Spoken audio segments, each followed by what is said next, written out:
Live from the headquarters of Ramsey Solutions, broadcasting from the Pods Moving and Storage Studio. This is the Ramsey Show, where we help you win in your life, specifically your money, your work, and your relationships. It's a toll-free number to jump in, America, 888-825-5225, 888-825-5225. I'm Ken Coleman, joined by my colleague, the incomparable George Camel with a K.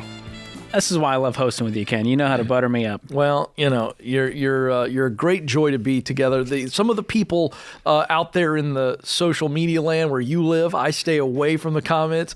You like to dance among the comments, have referred to us and our combination as a root beer float. That's right. And we still don't know who the root beer is and who the vanilla ice cream is. Well, you self-proclaimed that you were the root beer and that I was the vanilla ice cream. I'll take it as a positive. Well, you're so smooth. Well, I don't. And I got a little zip and zang to me. Zip and zang. Yeah. Making words up. I like it. George and I are here. We have a lot of fun together, so we're going to have some fun, but we're here to help you. So let's go.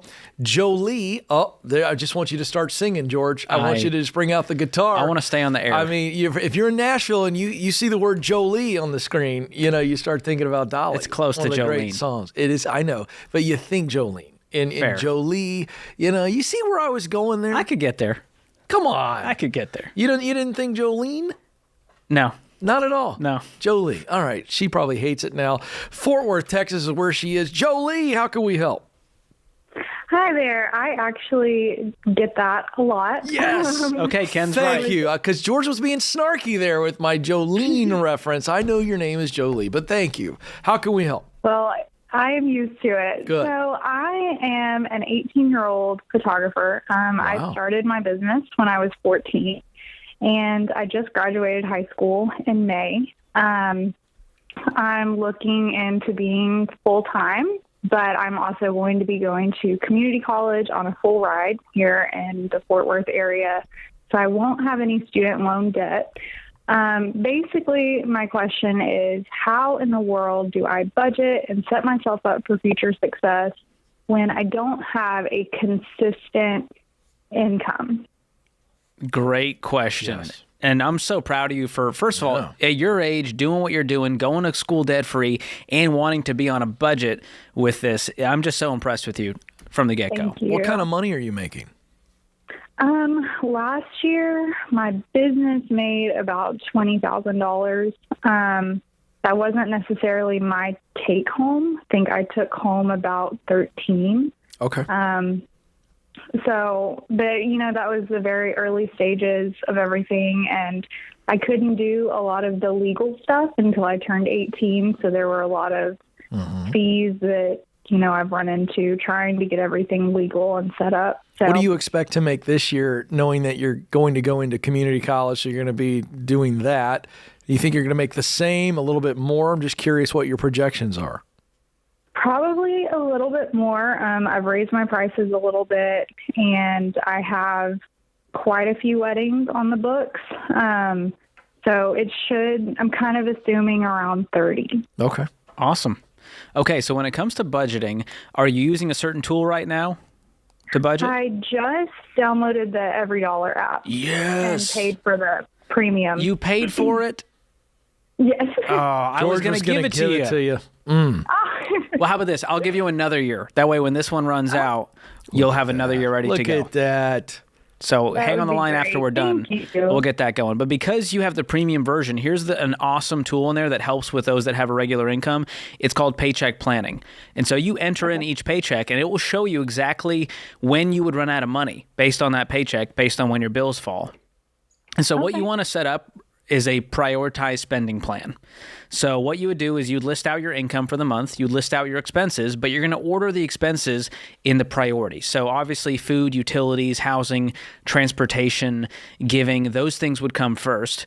And as long as you have money to cover those, we move on to the next priority and the next priority. And at the very bottom of that list is going to be life's little luxuries. Maybe your subscriptions, your self-care, whatever those things are for you, those come last. And if you have the money to cover them, great. And if you've got a leaner month, we got to make sure we at least can cover those four walls: food, utility, shelter, transportation. So you know what a bad month would be for you, right? Right. What would that be? That'd be about, 2 to 3 sessions, so probably about $500 total. Okay. And what are your take-home expenses, your bare bones expenses to get by, cover all the bills? I would say, for a month, I'd say about $300 just because I still live with my parents. Okay. And I don't have a car note or anything. So Awesome. Man, this makes life so much simpler, doesn't it? When you don't have debt payments to think about and giant mortgages. So right now, life is simple right now, and the numbers are nice and low. And even with that income, you're able to cover those bills. So you're going to cover that stuff first, and that extra $200 is going to go down the list until you run out of that money for the month. Okay. So it's that simple. And for those of you listening out there, we're talking about every dollar. We're talking about this paycheck planning feature. I want to let you know that right now we've got a really cool deal. If you go to everydollar.com/George, this is a limited time. I got the team to make my own little website on there, and you will get $15 off the annual subscription, and you'll get a 2-week free trial. So you can check out those features I talked about, like paycheck planning. We have a new financial roadmap tool, goal planning. There's all kinds of cool stuff our team is putting in there. And paying attention to your money is the foundation. Whether you make $30,000 or $300,000, you don't want to wonder where it's going. You want to know exactly where every dollar is going. So go check that out. everydollar.com/George. Tell them I sent you. There you go. I like this, Jolie. He's talking about where your money's going. I think you know where you're going. What's that long-term dream? I'm curious. My long-term goal is to just be a full-time wedding and senior portrait photographer.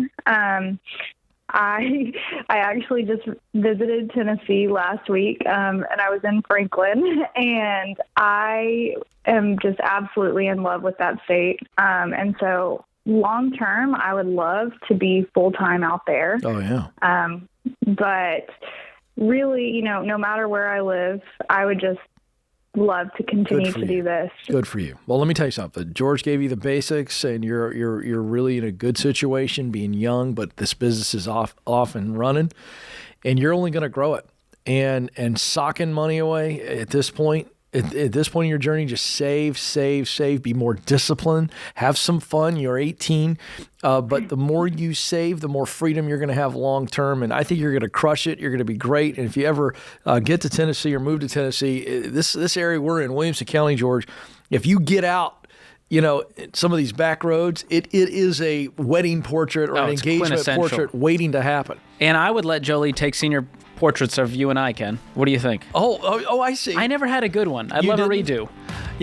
I'm willing. I'm on a couple days this week. I'm willing to bring my senior picture the next time I'm on with George. Wow. And I'll tell you why. It'll give him unlimited fodder. You should see it. 1992 the year was, George. I'm going to have a whole stand-up special dedicated to your senior portrait. I'll let you see it because I don't mind. It was a pretty good picture for back then. Back then, the operating phrase. Hey, George and I, we got to pay some bills with these commercials, but we're not leaving. Don't move.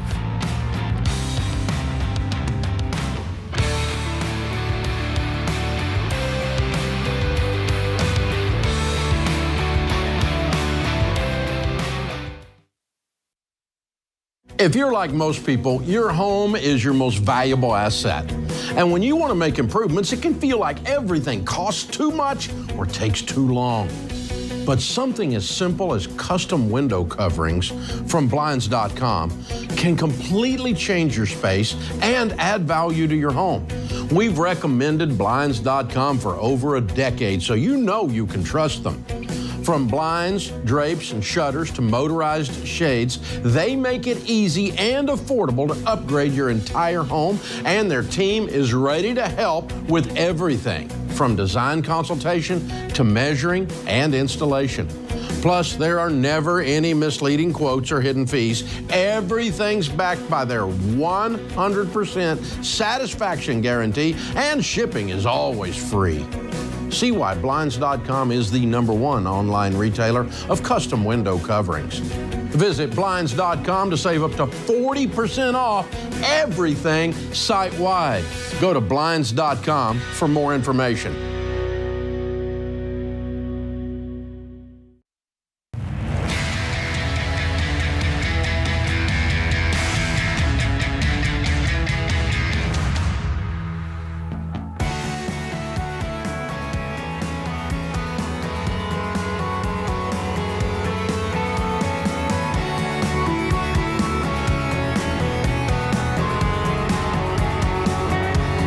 helping you win in your life, in your money, in your work, and in your relationships. This is The Ramsey Show. I'm Ken Coleman, joined by George Camel.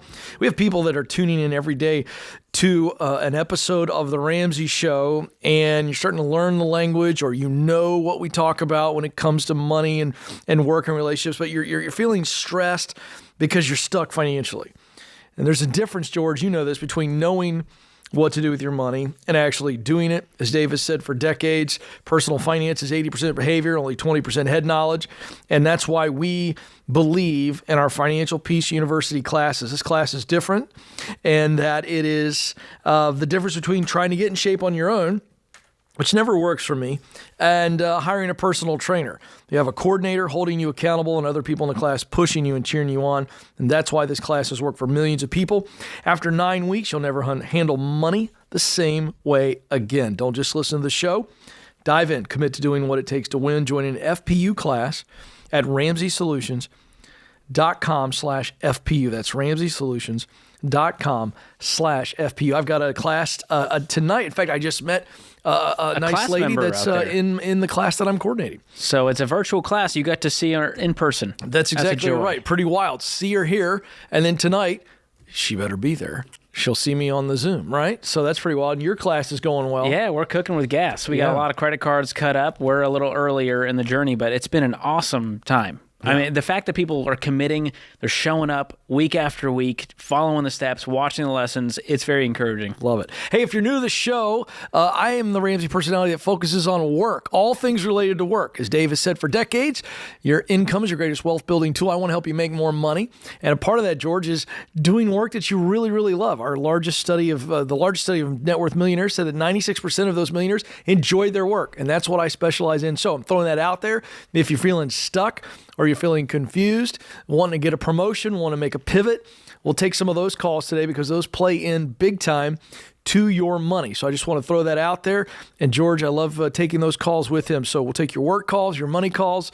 Let's go. Athens, Georgia, the home of the University of Georgia, two-time national championship winners in college football, George. That's a sport where people wear helmets and pads. You know what I'm talking seen that about? one. It has a face mask on it. There you go. Casey is joining us in Athens. Casey, how can we help? Hey, thank y'all for taking my call. How are y'all? Good. How are you? I'm doing well. Thank you. How can we help? I just have some general questions about how I'm saving currently. I am 31. I make about $3,600 a month. I have no debt. I currently have $14,000 in an emergency fund at my local bank. I have $6,300 in a high yield savings account that's for things such as like my future house, car insurance, and Christmas.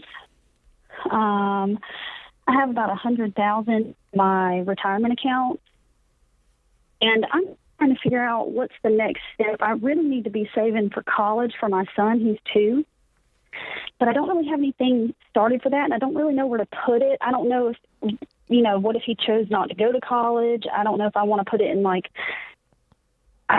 in mutual funds, to something that I start myself that I can pull out, or what I need to do from there. But also, my husband and I had started him his own mutual fund. It's just an S&P 500, and I think it has about $3,000 in it.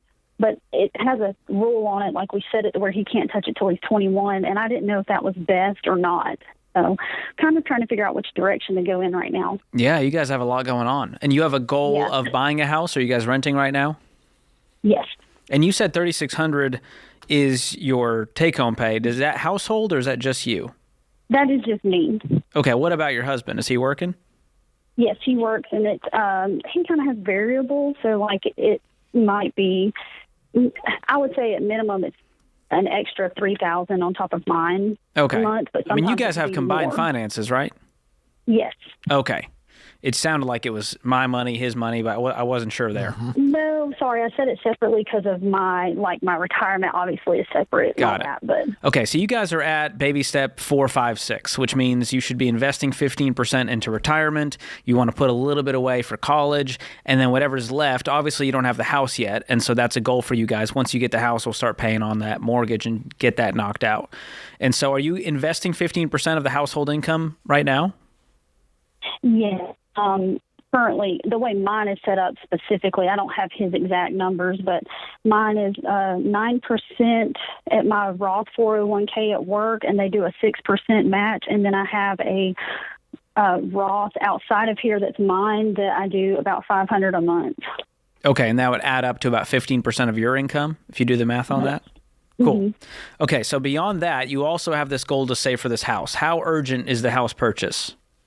Not urgent. We have like a 5-year plan, maybe. Okay. So I would set that goal for that house purchase. Let's say the down payment you want, I don't know, $100,000. I don't know what that number is for you guys. That's So what we're 5 hoping years, for. $100,000, that's $20,000 a year. And let's set up a separate high yield savings account so Christmas and insurance doesn't get all mixed up with house down payment. You have a very clear target there. And as you set that 5-year plan, I would open a state-specific 529 plan. It doesn't have to be Georgia's. You can search around. You can get with one of our SmartVestor pros on our website. They can help you find the best one for you. But a 529 plan is tax advantage for all of those future schooling needs. And the question you said, and this is a good one, Ken, people always go, I just don't know if Junior's going to go to college, so I don't think we should save because what if they don't? But what if they do? And what if you don't have the money? And what if they're burdened with $100,000 in student loan debt?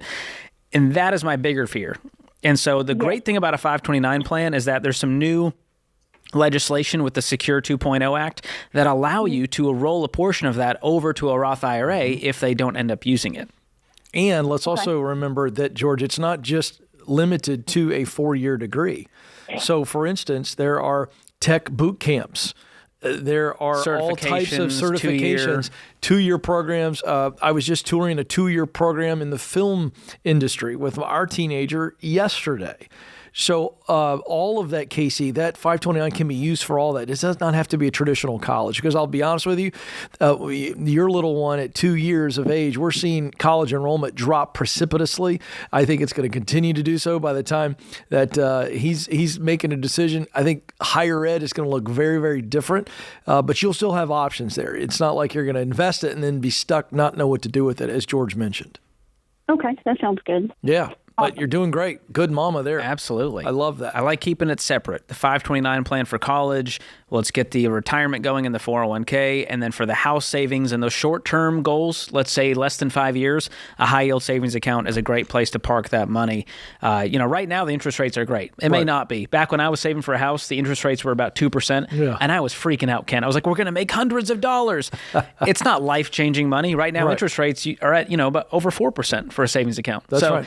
Right now is really one of the best times to save up for a house. Obviously, house prices are crazy, so it's kind of a wash. But, when you're making 4% on your money guaranteed and it's safe and FDIC insured, you sleep easy at night. That's right. I want to stay here for a second because I think there's some questions that people have. We see it certainly in our FPU classes. We hear them from time to time. So for new folks or for people that are in this situation right now, they're going, okay, I'm not at baby step 5 yet. 4, 5, 6 is 15% of your income towards retirement.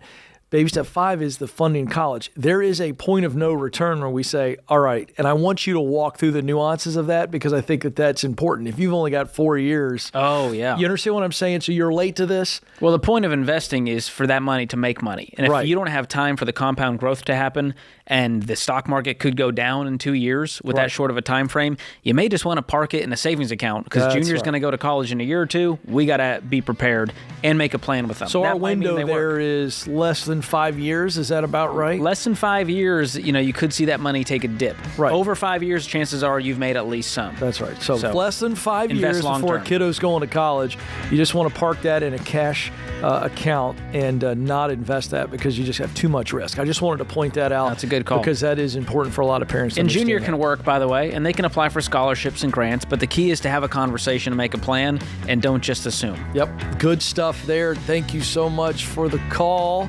Casey. And George, good stuff there. All right, don't move. More of your calls coming up. He's George Camel. I'm Ken Coleman. This is The Ramsey Show.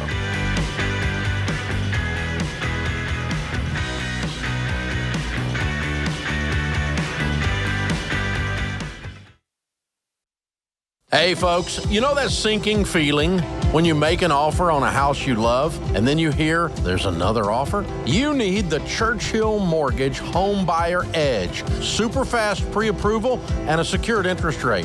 Plus a $5,000 seller guarantee gives your offer the best chance of being accepted. The Home Buyer Edge from Churchill gives you an advantage over those other guys. Go to churchillmortgage.com today to learn more.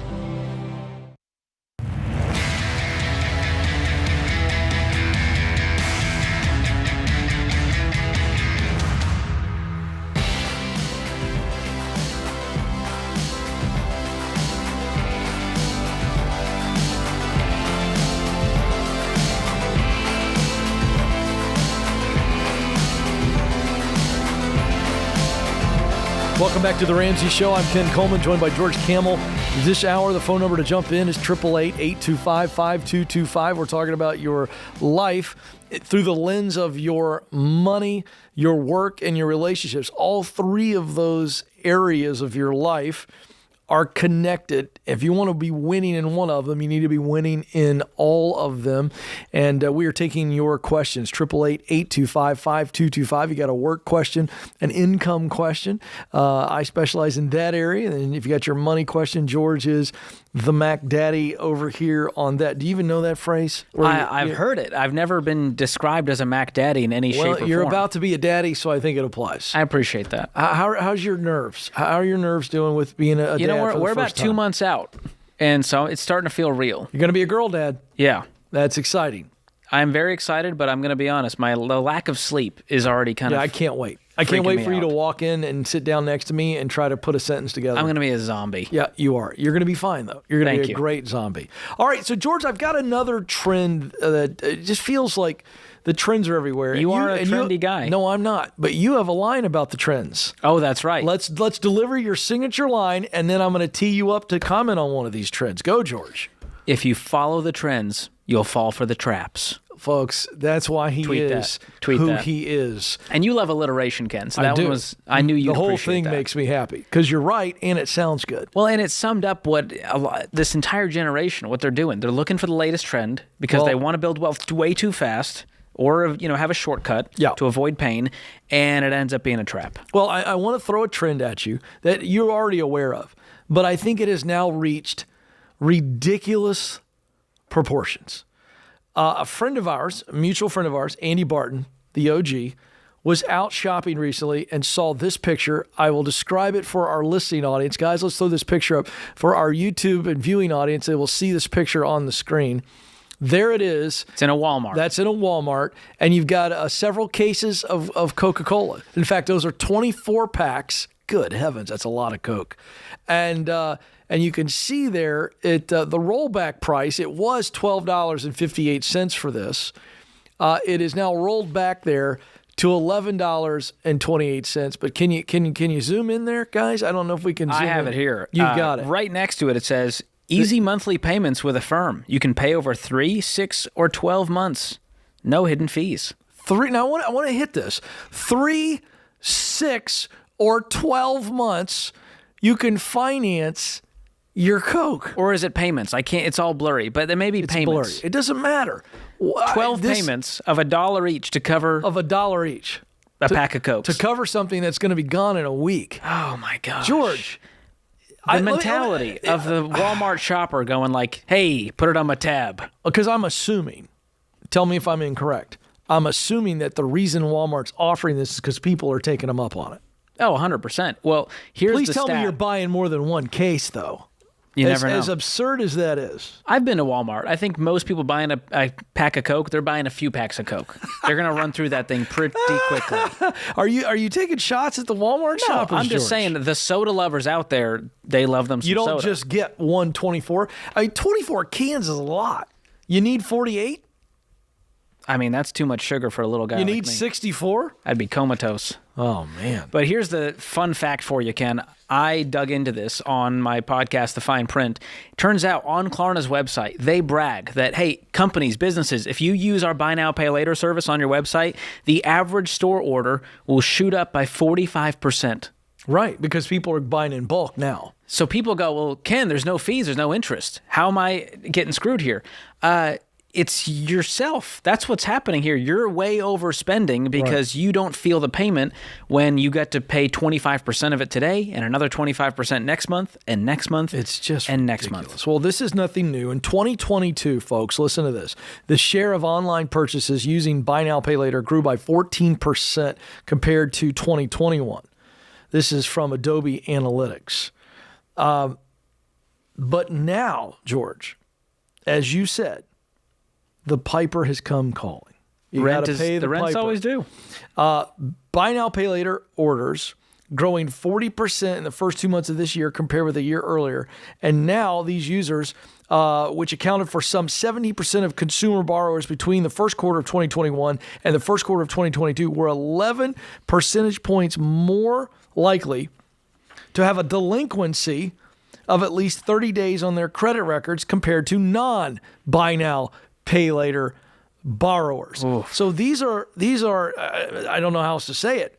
These are the most egregious borrowers. They're getting in more trouble than your regular borrower. Of course, they're just going, whatever, throw it in the buggy. Well, what at We'll one pay point later. sounded like a good idea to just put those things on payments is now becoming, oh, I actually can't afford this. I thought I could afford that payment next month, and it turns out I can't, and now I'm delinquent, and it's affecting your credit. And you know that we are not fans of the credit score here, but a bad score can hurt you. Yeah. And that's a huge problem for so many Americans. And I called this out, Ken, in our January Building Wealth event. I said, mark my words, the biggest trend of 2023 is going to be Buy Now, Pay Later exploding. Yeah. As more and more people are broke, inflation and the cost of living is so high, Ken, what else are we supposed to do? Put those purchases on payments. And can I just say, this is not people's rent and food. We're talking about some frivolous purchases here, some consumer spending. This is the only thing that would make this more frivolous if that was beer. Agreed. You know, I mean, the Coke, I mean, come on. You're going to buy now, you're going to buy your buzz now and pay later? Yeah, you see what I did there? That was pretty good. Yeah, I like that. You're giving them taglines, Ken. there it Don't is. help them. Yeah. Some marketer out there went, did you hear what the guy on the Ramsey Show said? We're going to borrow that. You know, but listen, here's the deal. These folks are going to be in delinquency, and then it just creates more and more and more stress. And the thing is, these companies aren't going to quit this. No. And we're only seeing the share increase. And Apple just launched their own Apple Pay Later, which is their version of this Buy Now, Pay Later scheme. And I'm telling you, America, please do not use these under the guise of, well, it's better than a credit card because there's no interest. There's no fees. Well, a lot of them do have some real sneaky fine print. And let me remind you, the biggest issue I have with this is not the fees and interest. It is the fact that you're spending 45% more statistically by doing this. And because you see that you don't see $100, you see, oh, it's just $25 now, Ken. Right. What a deal. I'll add some more to the cart. I'll have flexibility in my budget. Financial breathing room. That's what these companies are marketing. Well, let's talk about the game. I mean, these companies are in it because they're winning the game. Billions of dollars. Okay, so how's it play out? Why are they in this? Why is Apple jumping in this? Why is Walmart Apple doing is this? becoming a fintech company. They're becoming a financial company first, then technology. That's right. I mean, they're worth $2.6 trillion. Right. And so they're following the money, and they can't innovate on products fast enough. You know, so they're going, where else can we make money? Oh, we'll have a high yield savings account if you have our credit card. You have access to this amazing 4% interest rate. Then they have Apple Pay Later as part of their ecosystem to keep you in their ecosystem. And then all these companies, Klarna, Affirm, you've heard of these companies, they're making fistfuls of cash because the companies that use them, the businesses, the clothing websites, Walmart, they're paying a firm in Klarna to use that service. Right. Because Walmart knows it's going to increase the store order by 45%. Right. Are you seeing who's winning here? Everyone but you, America. Right. You're this feeling is the craziest stress. part. And they're coming after you, by the way. They will come after you. Yeah. If you don't pay, they're going to come after you. And I think that's what people need to understand. I don't know what the psychology is there to where you go, again, you go up there and you go, well, imagine you went into Walmart budget and it said 75% off everything in the store. Right. That's the marketing.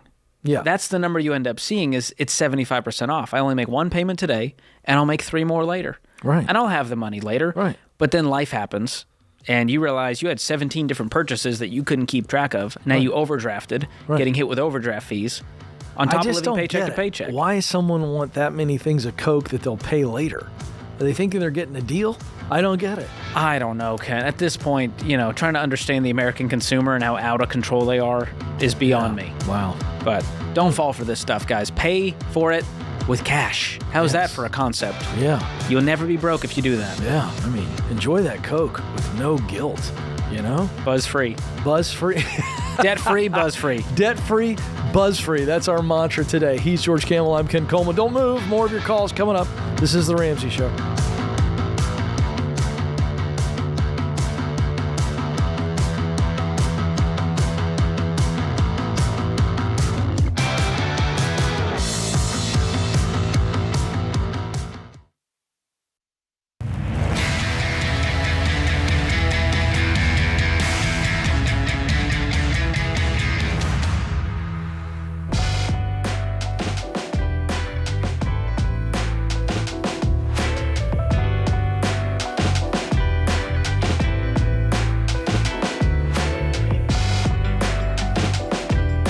Welcome back, America. You've joined the conversation about your life, your money, your work, your relationships here on The Ramsey Show. If you're new, welcome aboard. We have a lot of people joining us all the time. And so if you're new to the show, we want you to go to RamseySolutions.com and click Get Started. That'll allow you to kind of plug into what we talk about here and get an idea where you are in the landscape, understand some of the things we say so that as you're listening along, you feel like you have caught up. Again, that is RamseySolutions.com and click on Get Started. Also, if you're enjoying the show, please consider subscribing, writing us a kind review, and sharing the show with a friend. Doria is up in Reno, Nevada. Doria, how can we help? Hi there. Hi, how are you? I'm well, thank you. Great. What's going on? Well, I'd like some advice on buying a coastal vacation home and then renting it out part of the year. I'm single, so I need somebody to bounce it off of and let me know if I could do it or not. All right. We're your wingman today. That's exactly right. So do you have any debt at all?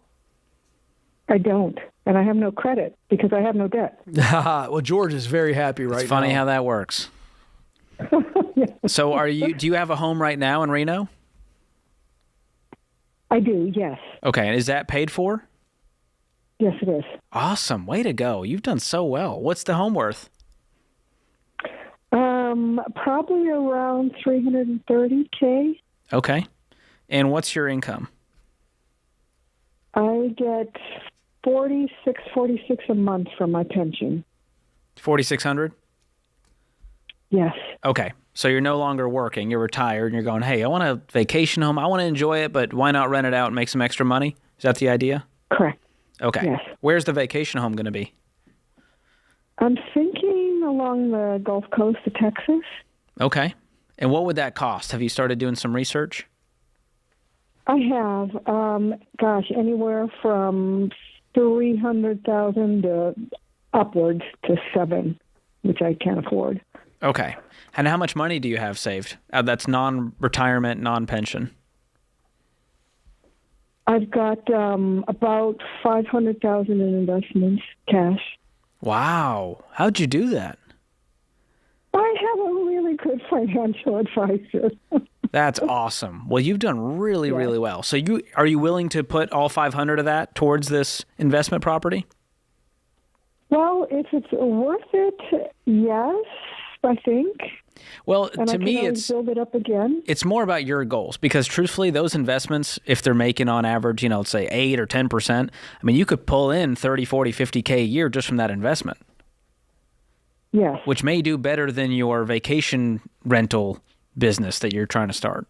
And so I wouldn't look at it apples to apples. I would go, hey, I really want a vacation home, and I'm willing to take the risk on what if there's vacancy? What if it doesn't make that much money? Would you be okay with that? I got lost. I'm sorry. Doesn't make that much money on the Yeah, you have to rental just part think of it? about the risk when it comes to real estate, just like there is with the stock market. And the risk is, what if there's vacancies? What if people don't book it? What if I can't get what I thought I could get for it? Got it. Yeah, I'd be okay with that because I'm doing fine now off my pension. Okay. And that's another reason why I want you to pay cash for this investment property, because truthfully, this thing's a toy. It's a luxury, and I don't want you to go in debt for a toy and set back what could be a great retirement. And now all of a sudden you're wondering how I'm going to pay this mortgage because I thought I could rent it for this much. And oh my gosh, there's another pandemic. Nobody's renting.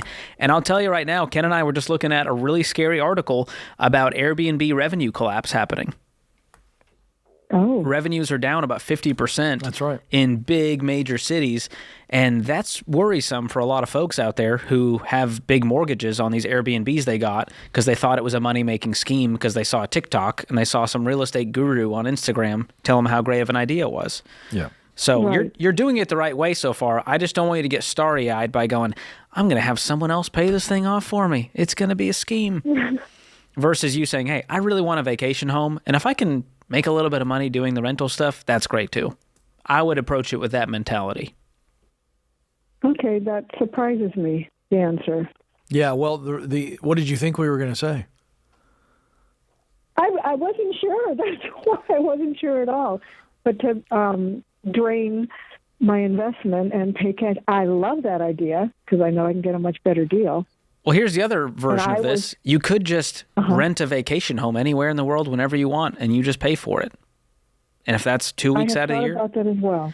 versus sinking all this money into it. And we love real estate around here. Don't get me wrong. I just want you to do it for the right reasons. And if some people just don't want to have the hassle of it, because either you have to manage it long distance or you have to hire a property management company right. and hope they have a good head on their shoulders and hope no one destroys the place. And HVAC's out. Now we got to, out of pocket $6,000 for that. And when I'm in retirement, I just don't want to have to deal with all that stuff. And that's the question, Dory. I think George has framed this beautifully. So do you want to do this so that you have a place to retreat to and if I can rent it out and it pays for itself, blah, blah, blah, blah, blah? Or is it, I just think this is a better investment of my money than keeping it in my current investments with this financial advisor who you really like and you guys have done a good job. What is it, A or B? Oh, good point. Yes. Well, what is it? Oh, you're asking. Yeah, it's multiple choice. There's no wrong answer, but where are you most motivated? This may change 5 minutes from now, but I think it's an important exercise. Why do you want the home? Is it for you and then we'll rent it a little bit, or is it just I thought this was a good investment idea? I think it's because I want it for me. Then I got to tell you, I would consider George's idea, you're winning financially, like big time. You should just pick a new fun place to go for 2 weeks every year and pay cash, and then you leave all the problems behind. Well, thank you. That's what I would do if I were you. Based on that answer, based on your answer. And run the numbers out with your financial advisor. Sit down with them and say, hey, what could this investment do? Give me a low end, give me a high end over the next 5 years. And then let's play out the scenario where I buy this investment property with cash. What could that do, low end and high end? And that will start to give you a picture. And talk to people who actually own vacation property who rent it out. Yes. Oh, that's good. That's another thing is this is my personal vacation home. And now strangers are in there day in and day out messing with it. Yeah, some people aren't comfortable with that. Yeah. No, that's good. You gave me the idea on that to ask that question because it really does come down to what are we driving at? And if it's just I want a place down on the Texas Gulf Coast to stay, well, guess what? You can try a new place all the time.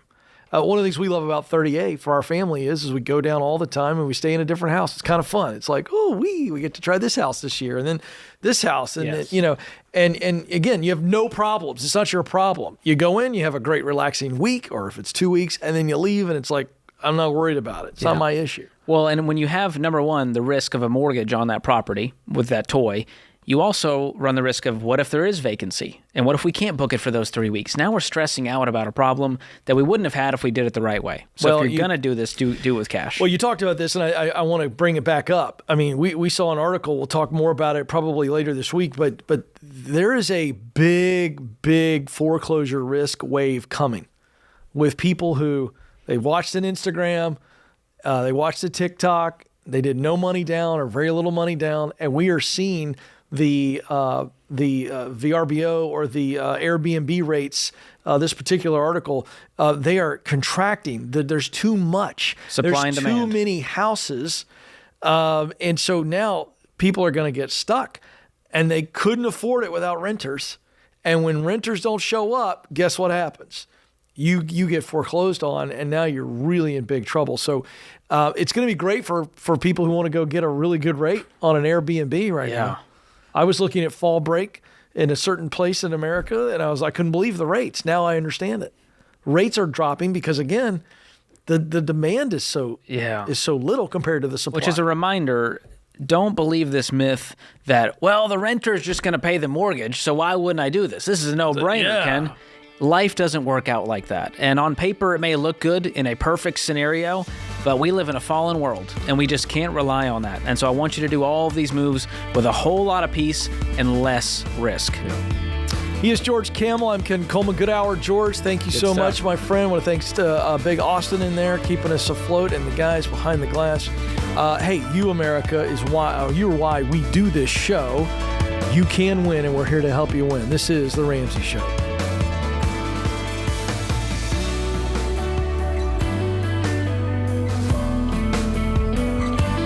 Hey, it's Ken. If you love the show and want a deeper dive on your money journey, we have a weekly newsletter that gives you trending and helpful articles and tips on following the Ramsey way. Go to RamseySolutions.com today to sign up for our newsletter. Again, that's RamseySolutions.com to sign up for our weekly newsletter.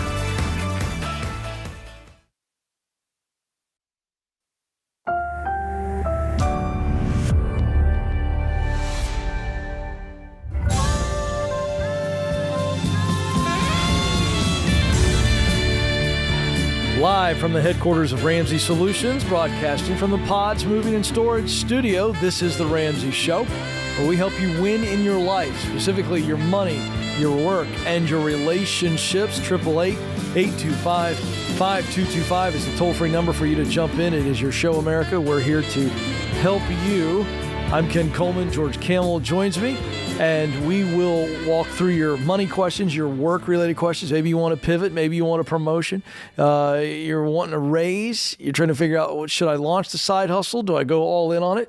Those work-related questions, I'm here to help on those, and George will lead us on the money questions. 888-825-5225. Let's go to Saratoga, New York, the site of, I believe, a very famous Revolutionary War battle, the Battle of Saratoga. George? I always learn so much when I'm hanging out with you, Ken. Yeah, I've decided I'm going to start doing it until they make me stop. A little bit of historical connection to the city where people call in from. Am I getting the thumbs up in there? They don't like that. They love it. I'm going to keep doing it. I'm getting more thumbs up than thumbs down. So Zach, go pound sand. Thank you very much. Mark is there. Mark, how can we help? Hi, guys. Thanks for taking my call. You bet. I'm 24 years old. I'm married. My wife and I have a soon-to-be 2-year-old. My wife and I handle our finances separately.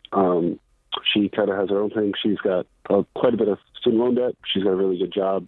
She does that. I have no debt. I have a 4-year degree, or no student loan debt, but I have $25,000 in credit card debt. I have a pickup truck that's fully paid off. I paid cash for it, brand new, about 6 years ago. And I'm wondering if I should sell the truck, pay off the debt, or if there's and take on a new car loan and just have the one payment versus having multiple credit cards with different things and kind of maxed out on a credit card, which is the better way to help improve the credit score, so then we can hopefully get in and combine our finances and go get a house. There's a lot going on here, my friend, but I think you're well aware of that. I mean, it started with my wife's got her own thing going on, and then we're going to move this to another kind of debt, and we want the credit score. So let's walk through this step by step. The $25,000 is what kind of debt? It's credit card. All credit cards. And what is your income? Yeah. So it was about 60 to 80,000, and now I played professional sports in the minor leagues, and now I'm transitioning to kind of getting out of the career of that and teetering that. So right now I'm about 35 to 50,000. So are you doing that part time? It's full time, but it's kind of the writing's on the wall, so you're trying to get out of it. Are you in baseball? Yes. Okay. So what is the next thing for you? Have you looked into a different career path? Yeah, and that's kind of the hard decision because there's jobs out there that I know I've been offered and they're pretty good money and I could take that next chapter, but it's also the possibility of a high-end income or continuing to chase the dream is still in play. So it's kind of that. The dream being sports. Yeah, baseball. So Major League Baseball. We're talking about big time here. So are you AA, AAA? What's your situation? Yeah, for the last, I've played since I was in high school. So yeah, we're close, but we had a hinder this past year. I got injured and we're coming back and playing, not affiliated anymore. So we're trying to get back into it. But yeah, that's the unknown of all unknowns. Well, the reason I ask is because I had some buddies. I'm much older than you now, but I had some buddies who went after it. They made it up to AA ball, and they had some injuries. And at some point, you said earlier in this call, the handwriting is on the wall. And then you said about a minute later, but I don't necessarily want to give up on the dream. And I think that, this is your shot. You got one shot at this. And once you walk away from it, your chances go way, way, way down. And so, I think you're going to have to decide here on that point. I want to give it back to George on the money thing because there's a lot going on. But I think at some point you're going to have to decide what can I do while still trying to stay with the dream? What does that look like? How can I make the most money in the off season? How much longer am I going to give it? And I think that's got to play into all of this. So, Mark, yeah, and I'm even in season now. I'm working, part-time whenever I can just to honestly pay my debt. Good. So I'm making minimums, which is frustrating because I see them paying minimums and then you see the balance go up. It's frustrating. I mean, what's the interest on this credit card? So it's 3 different cards. Well, it's 2 cards and a personal loan. The personal loan was during the birth of my son. And then the 2 credit cards they're not fixed, so they're anywhere between 15 and 22. Okay. So the way I see it right now, as of what you described, I'm looking at basically a single guy making $35K trying to pay off $25,000 in credit card debt with high interest. Uh-huh. Which is why my wife and I are separate finances because my wife's job is fairly good. She has her student loan. She covers that. We work together for rent in doing that. But in terms of this, it's like you said, I'm looking at it the same way, $35,000. Well, at that point, get a roommate. When we got married, this is a team effort, man. It's both of our incomes. That's the wealth building strategy. It's my debt, her income, my income. So what does she make? She's anywhere between 70 and 90 with commissions. Okay, and then she has just student loan debt? Yep, and then she makes her car payment and everything like that. So she has a car loan too? Yep. And you're talking about selling your truck, but then you're saying I'm going to have to go get another car loan because you don't have any money. Well, I was more wondering if it's because with a car loan, fixed interest, fixed, percent I'm paying, it's going to be much less than the 15 to 20% I'm paying with the credit card. And I could start at scratch with the vehicle, but I would be making probably half the monthly payment. Yeah, but I don't like just trading one version of stupidity for another. What I would want to see you do is sell the truck. What can you get for that? About 20. So I could almost cover my debt. So if you sell it for 20 and you take, let's say, 10 grand of that and buy a cash car and use the other 10 to knock down the debt, that gets you further without going further into debt. Yeah. So that's what I would do. I'd go buy a beater car if you're going to sell that truck. It doesn't free up a payment, but it does give you 10 grand to throw at this and start making some headway. The other problem is your income. We've got to double that income ASAP, and that might mean 3 jobs.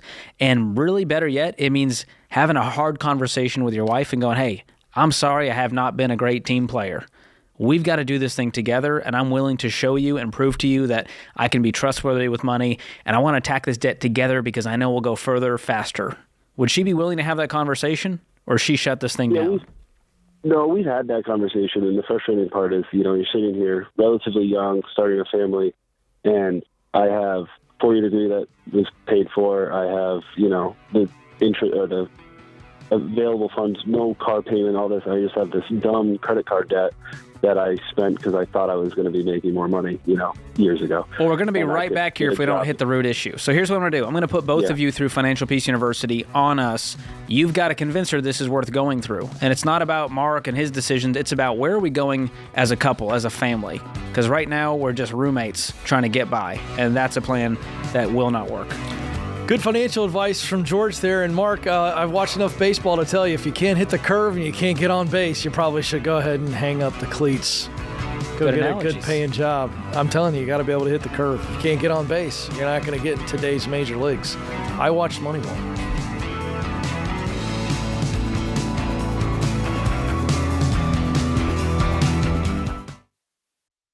Well, you've all played the telephone game. The first person whispers a message to the second person, who whispers it to the third, and so on around the table until the original message has completely changed. Multiply that confusion by 100 if you run a business with different software systems that don't talk to each other. That's why there's NetSuite by Oracle. In the early days of Ramsey, we were using different systems for all of our business units. We needed one single source for accurate data. NetSuite was the software we used to optimize and take us to the next level. NetSuite gave us the visibility into all of our numbers so that we could communicate across departments and plan ahead better. And as we grew, it scaled with us.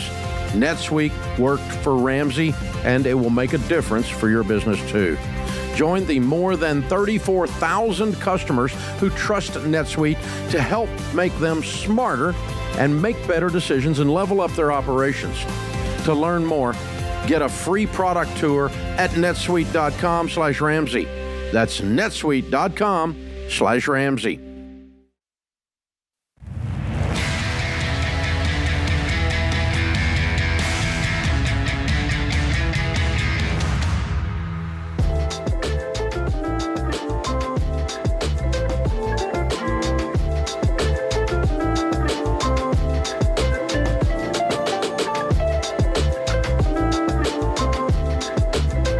Welcome back to The Ramsey Show. I'm Ken Coleman, joined by George Camel, and we are here for you this hour.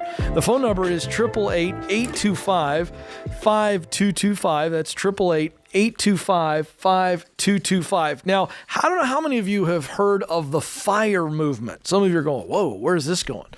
Well, what does this have to do with money? Well, that's an acronym, George. It stands for Financially Independent, Retired Early. And you know about all these things. Oh, yeah. You're Mr. Financial Trend. Nothing gets over on you. I've read the blogs. I've seen the tweets. You've seen it all. And so this is a movement where people essentially work themselves to almost exhaustion and beyond. And the idea is in their 20s and 30s, they're working like crazy, socking everything away, saving, living on way less than they make, something that we obviously love, but they have no life.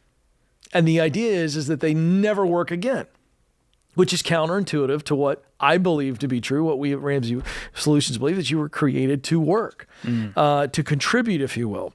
And so this is a headline here I've got in my hands. This is this is a finance Yahoo article there. The team hates when I do that. Guys, it's just an old paper tactic. It's going to be okay. It's all right. They get so alarmed. Nobody wants to hear the paper. I think they do. I do it on my show all the time. The people love it.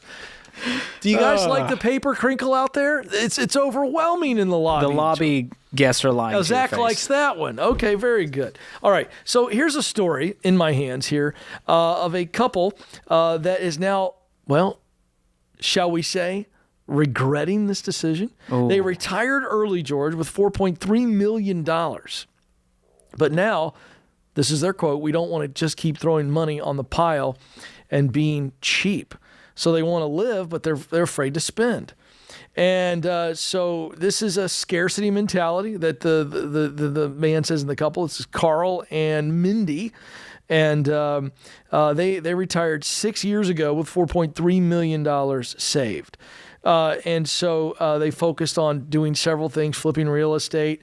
They socked away a bunch of money. They still have a bunch of assets and blah, blah, blah, blah, blah, blah, blah. But they're not living in a way that they would like to. And so your thoughts on this, George? Because, I mean, there's another story. We'll get to this in a second. But, I mean, this doesn't always work out for people. It sounds great, but then you work and you skip out on so much life. Then you're living life on your terms, except maybe you aren't. Well, like you mentioned, there is some crossover with our principles and the FIRE movement principles, which is live on less than you make, increase your income, invest and save the difference, be on a budget, spend wisely. Well, these people have taken that to an extreme that is very unhealthy. And so the idea here is, hey, Ken, what if in our 30s we could have $3 million and just live off of that and never have to work a day again? Here's the problem with that. You could live another 60 years. So now you're trying to penny pinch to make this millions of dollars last 60 years while going, what are we filling our time with other than worrying about money? Yeah. So the idea is to stop worrying about money, and yet here they are worrying about money because of a scarcity mentality. So we believe there's a balance there. And Ken, of course, is always preaching that we were created to contribute, that working is actually good for us. And I'm in the boat of, enjoy your life. So if you have to live this scarcity mindset life to make it work so that you can retire from working for the man, it was a bad plan to begin with. That's right. And I think retirement, and this may be an unpopular opinion, but I'll put it out there. I don't think retirement is what it's cracked up to be if your whole goal is just to not work, as opposed to how do you want to live? Like it's not about not working, but that's for a lot of people what retirement is. I just don't want to work. Well, it should be about so much more than that. And I think that I know the data plays out that when people stop working for enjoyment and they're not doing something productive, and I'm not talking just hobbies, that your overall health suffers. So this idea that I'm gonna save and live no enjoyment just so I never have to work again, it's never going to play out well for people. In fact, and then financially it doesn't either. Sam Dogan, who was one of the forefathers of this movement, retired 11 years ago with $3 million.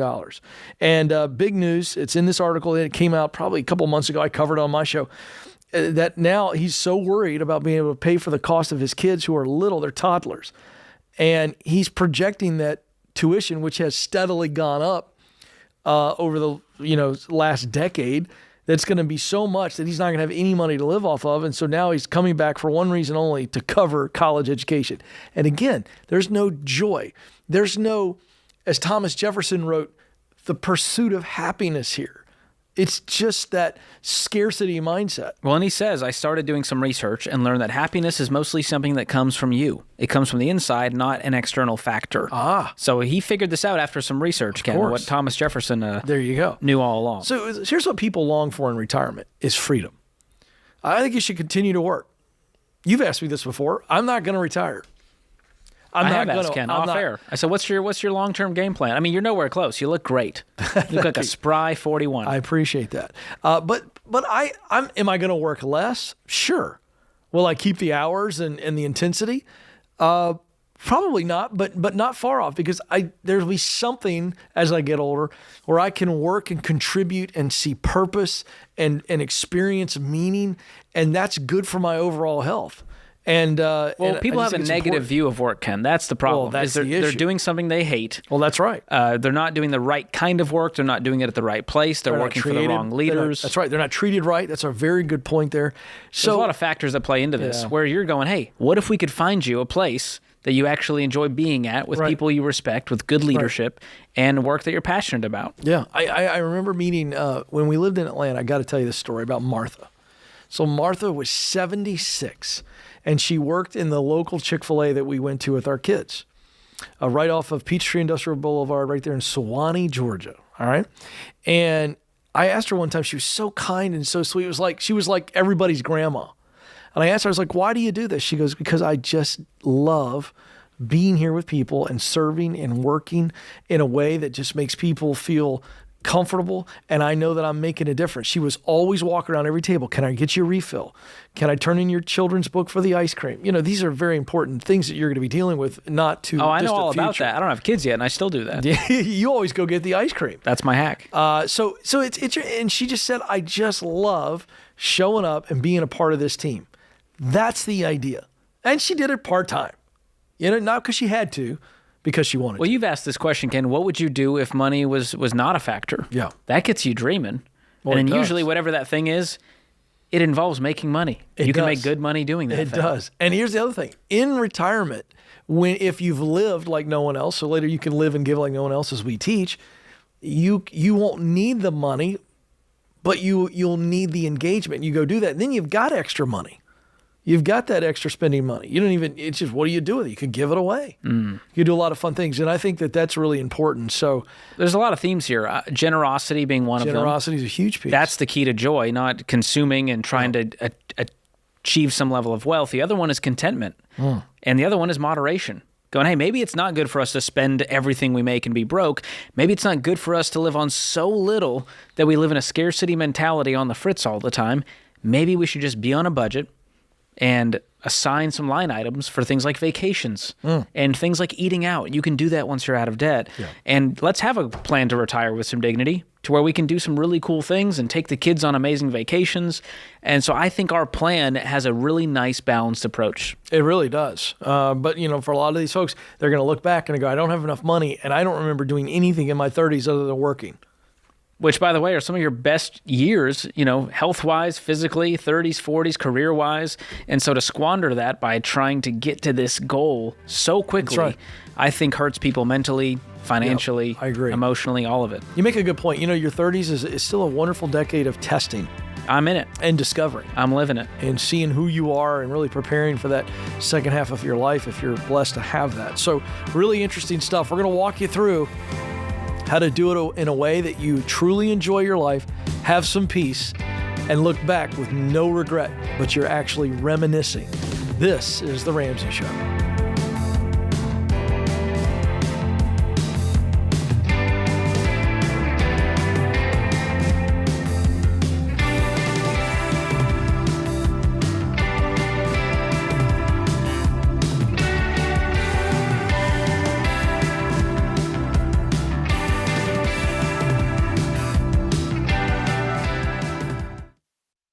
Hey guys, being free to make your own medical decisions is a big deal these days.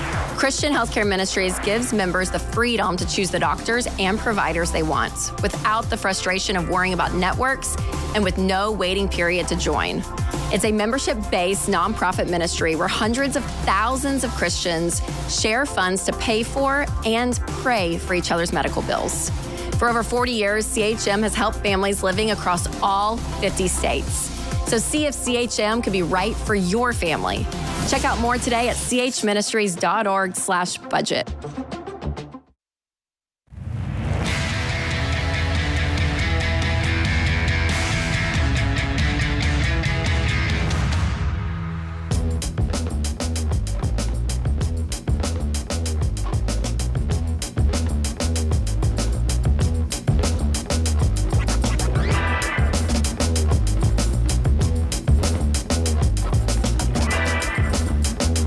Welcome back to The Ramsey Show, America. This is where we help you win in your life, your money, your work, and your relationships. I'm Ken Coleman, joined by George Camel. The phone number to jump in is 888-825-5225. That's 888-825-5225. George, you talk about this all the time. Protecting yourself from emergencies in the form of insurance. I mean, you're a real insurance guru. Can I call you that? I mean, it's kind of a lame title, but I'll take it because I think it's an underrated wealth building tool because it protects all the wealth you're trying to build. That's right. And you've taught me this. There's 10 kinds of insurance coverage you might need based on what your life looks like today. And we've built a tool called the Coverage Checkup to show you which types you need to add, drop, or adjust. George, give us a couple of examples of some of the ridiculous, not needed insurance coverages. My favorite as of late is alien abduction insurance. Right, but that's looking like that may be more and more needed in all those reports on UFOs. I don't might know be what on the to wrong believe. side of history. I don't know what to believe. Here's an unpopular opinion that has nothing to do with this conversation. There are no aliens. Whoa. There it is, folks. Have a blast in the chat room. I'll never read your comments, but for those of you who think there are, I got news for you.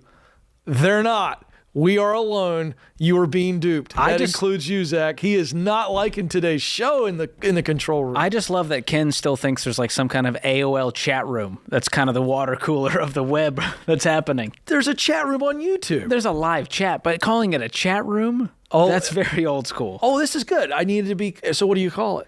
Just a live chat. Oh, live chat versus chat room. Methinks you're splitting hairs, young friend. There are no hairs being split. When I think chat room, I think AOL chat rooms from back in the day. So there you go. Oh, I see. Okay, well, aren't I feeling silly? But there are no aliens. Anyway, so moving on. You don't want alien abduction insurance. You want the falling right coconut insurance. There's a falling coconut insurance. That's another one. Well, the list goes on. Wow. But you don't have to worry about those, Ken. Just worry about the ones you actually need. Things like home, auto, term life, identity theft protection. So we'll walk you through that in the tool. 5 minutes. This is a 5-minute tool that makes sure that you have the right coverage, meaning if I need to add some for protection or I need to get rid of some that are just costing me money, now I've found some money for my budget. I just got a few messages in the last week of people messaging me saying, hey, I took that checkup tool, I reshopped home and auto alone, and I'm saving $600 a year now. I'm saving $1,300 a year. That's good money. So talking about making more income, you might be overpaying for insurance, and that's a great way to get some more back in your budget. RamseySolutions.com/checkup could be a way to get a raise. RamseySolutions.com/checkup. All right, let's go to Oklahoma City, Oklahoma area. You know, that's where, George, the National Cowboy Museum is. Did not know that. Adam is there. Adam, how can we help? Hey, thanks for taking my call. You bet. What's going on? Yeah, so my question is, how do I navigate being like a Ramsey listener, trusting your advice on money, and being a mortgage loan officer? I ask this because I put people into mortgages that do not align with what I would do. I offer HELOCs, all of it that you don't recommend. While I don't do any of these things, how do I give them to people who ask without feeling guilty? It's a good question, and I've received this question on the show many times, and it's first of all, you're not doing anything morally or ethically wrong. Let's start there. Can you acknowledge that? Yeah. Okay. So you're in an industry where, again, if you don't feel like long-term your values are aligning, then I think at some point you begin to make the exit. You don't need to jump right away because, again, you're not doing anything morally, legally, ethically wrong. There's just a disconnect when you see people take out things that you go, this is not good for them, but you can't say that because then you lose your job. And so I think my first reaction to this is don't jump. Let's line something else up and let's do work that we enjoy, but also that produces a result that aligns with our values. And that's what's happening right now. So I don't want you to beat yourself up is what I'm saying.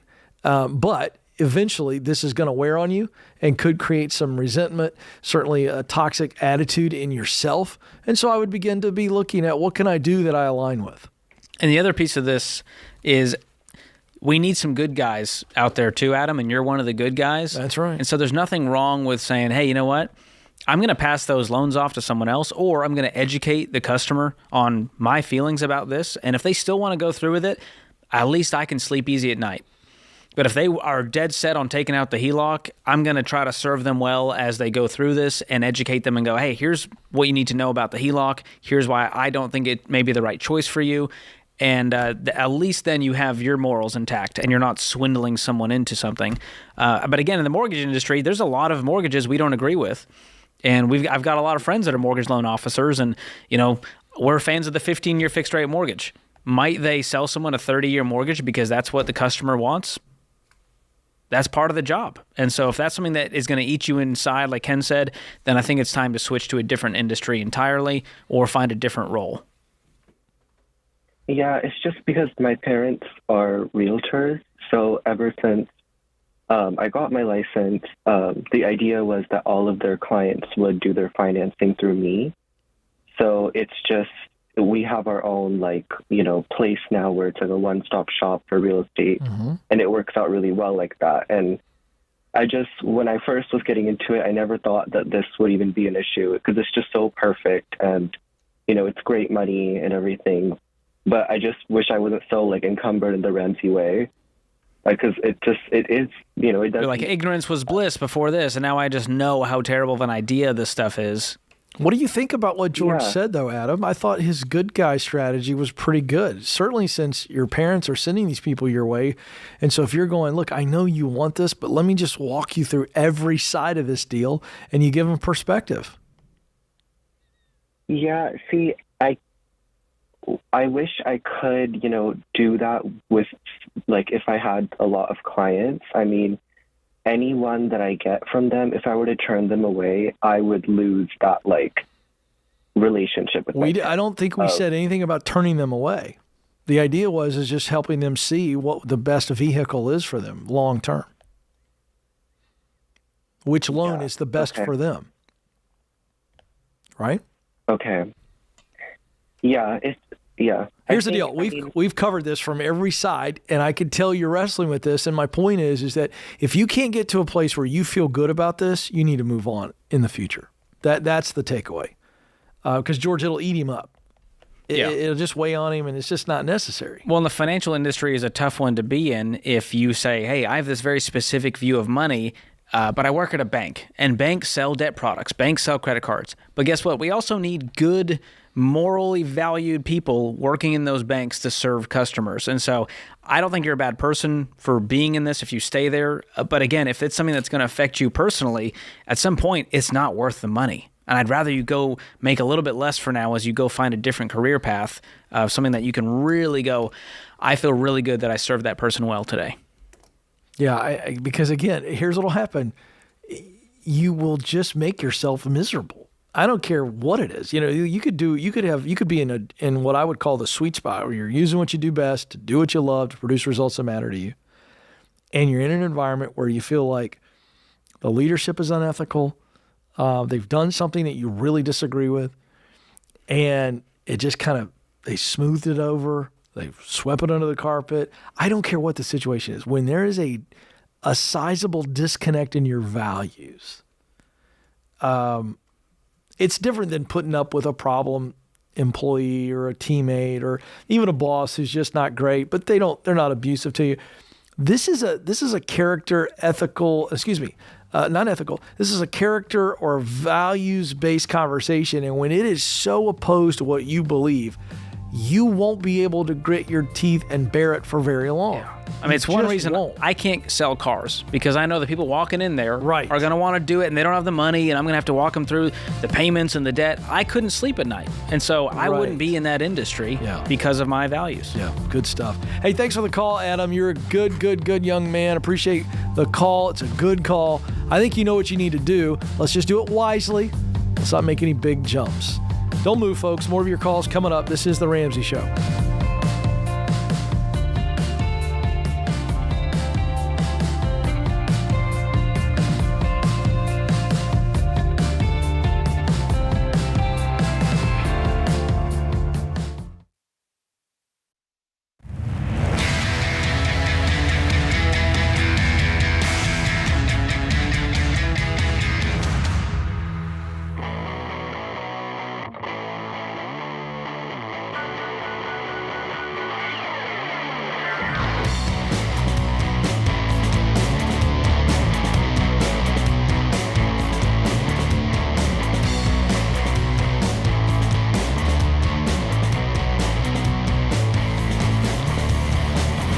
Welcome back, America. You are joining the conversation here on The Ramsey Show, a conversation about your life, specifically your money, your work, your relationships. I'm Ken Coleman. George Camel joins me. The phone number to jump in on the conversation for your question is 888-825-5225. That's 888-825-5225. Our question of the day is brought to you by Neighborly, your hub for home services. With 19 service brands nationwide, you can find reliable help from great locally owned businesses like Air Serve, Mr. Appliance, and Mr. Handyman. Visit neighborly.com today for help with just about anything for your home. Today's question comes from Lauren in Georgia. I was recently given the option of resigning by the end of the month and receiving severance or potentially being laid off in a couple of months. The company has not been open about what's going on, and I honestly don't know if my job is safe. I have no debt and currently have $2,500 saved for my emergency fund. Severance would be a gross of $35,000. Would you recommend I take the money and find a new one or stay and see what happens? Lauren, I would take the money in this situation, because when they come to you and say, all right, we're giving you two options. Option one, you resign. By the end of the month, we give you the severance. Or you hang around and you might get laid off. Let me just tell you something. They would prefer for you to take the severance. That tells me something. Yeah. And I can tell you this, you're probably not going to get a severance if you get laid off. The way that this is worded. Yes, so it sounds like there's an ultimatum here. Yeah, and I don't want to sit around and just, again, be waiting for the shoe to drop. This is about quality of life. Am I going to be coming in every day wondering, is today the day I just, no thanks. I'm out. I'll bet on me. This is a nice severance here. Her financial situation is great. She has no debt. I'd like to see her have more savings, but you know what? Let me tell you this. Even if I didn't have anything lined up, I'd be working, even if it was part-time, and keeping cash flow coming in and just stocking that up or living off of that and not touching as much of that severance. I'd love to just keep working 2 jobs, 3 jobs, whatever, until I found something, just to not touch that severance. Yeah, and this really speeds up your financial plan. Oh my goodness. It's not the ideal circumstances, but having an extra $35,000 to throw at that $2,500 in savings, that'll get you by for a while you figure out what's next. And like Ken said, in the meantime, I'm starting today and I'm going to be working part-time, and hopefully you'll get back on your feet soon. But this company's not the long-term place anyways. No. And so if they're going to write you a check to leave, I'm taking it. Yeah, you're paying me to leave? Yes, thank you very much. And I'll take the blender as well. Let's go to Anna next in New Orleans, or some people say Nolans. Anna, how can we help? Hi, thank you for taking my call. You bet. What's going on? Okay, so I'm 21 years old. I'm about to be a senior this coming fall. I'll be doing my teaching residency, so that's exciting. Great. And my parents have paid for all of my college. They're big FTU people. They teach it at church and everything. Awesome. Anyway, so I was wondering, I just started paying for everything besides insurance on my own. So my rent, utilities, the basic necessities and expenses. And I follow a budget. I do everything, like I'm supposed to. But I'm wondering, and I do tithe. I tithe the second all of my income comes in. But I'm wondering, how do I go, I don't make that much. I kind of make, I probably have an extra $400 every single month after expenses and tithe and everything.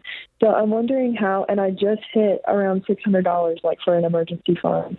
I just started building up savings. So I'm wondering how I can bless other people monetarily when I don't have that much to bless, if that makes sense. Yeah, that's a great question. Wow. How to go above my tithe for other people, because I want to be, my parents are very big givers and I want to be that way, and I'm trying to, but I don't really know how to, if that makes sense. How much do you have? Can we put a number on this? Because you sound like you've got your finances just really buttoned up. So what is that small amount that you're referring to that you could use to give? So it's pretty much, I put in every single month, I pay my expenses. I set aside enough for gas, groceries, and I have a little entertainment section. And then my savings after all of that is around $400 or $500 every month. And I usually just put that right into my emergency fund, and whatever else is left, I've just started building up my actual savings, because I've already hit the $500. But I'm trying to build that up to $1,000 as much as I can. But I have the initial $500. So everything that's left over, I've just been putting in savings. Right. But so my question is, what's that number that you would like to give? Have you got because I feel like you've got a number in your head based on the way you set the question up. Yeah, probably. I don't know. I mean, it doesn't have to be anything crazy, just because I don't, make too much money anyway. Right. But I want to find ways, and I do try to bless other people, helping them and things like that. But how can I I'm trying to find ways of things, within range, probably less than $100. Okay. Maybe every That's month. perfect. That's Does that all I make was sense? looking for. Well, I hope you'll be Yeah. freed up by this motto. I believe our friend Rachel Cruz coined it. Maybe. I have no idea. Maybe it's a famous philosopher. But it's give a little until you can give a lot. And that's exactly your plan right now. And I think what you're asking for is what are some ways I can do that tactically? And one way is I call it kind of a bless up fund. And in your budget, you can have a line item under giving that's just kind of bless up. And you've got $100 allocated as the Spirit leads you that month. If there's just an amazing server at the restaurant, that person on the corner, with the sign, whatever that is, maybe it's a friend who goes, hey, I need the car repair this month is killing me, and you leave an anonymous envelope of cash at their door.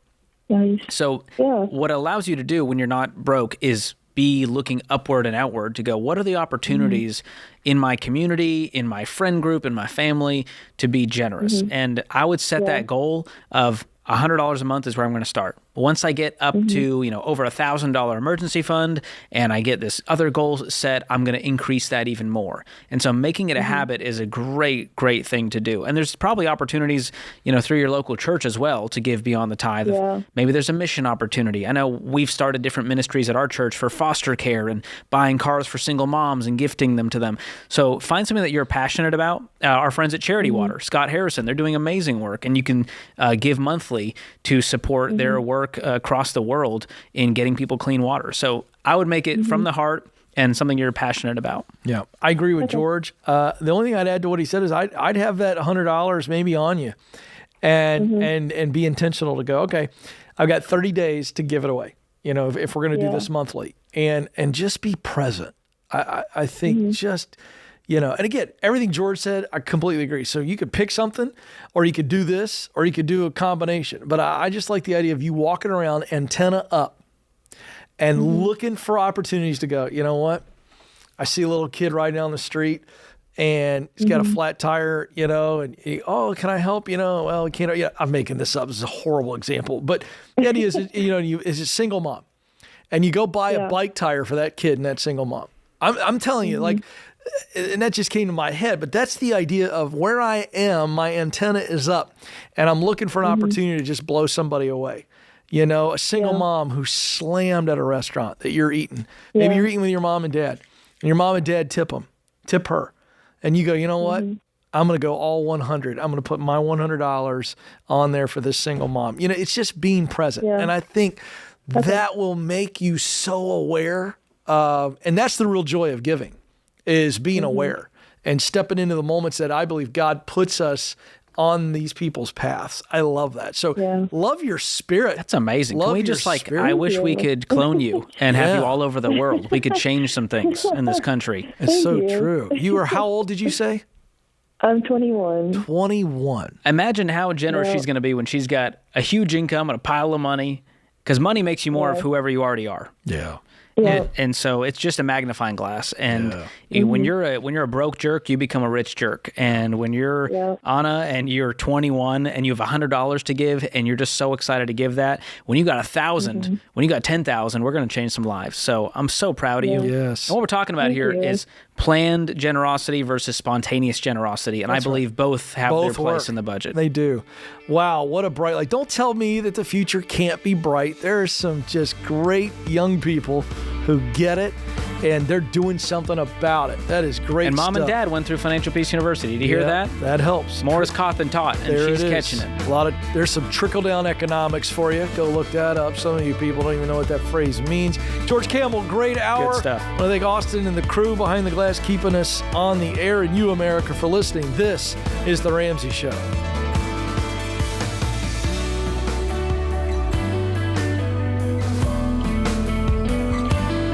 Hey, George Campbell here.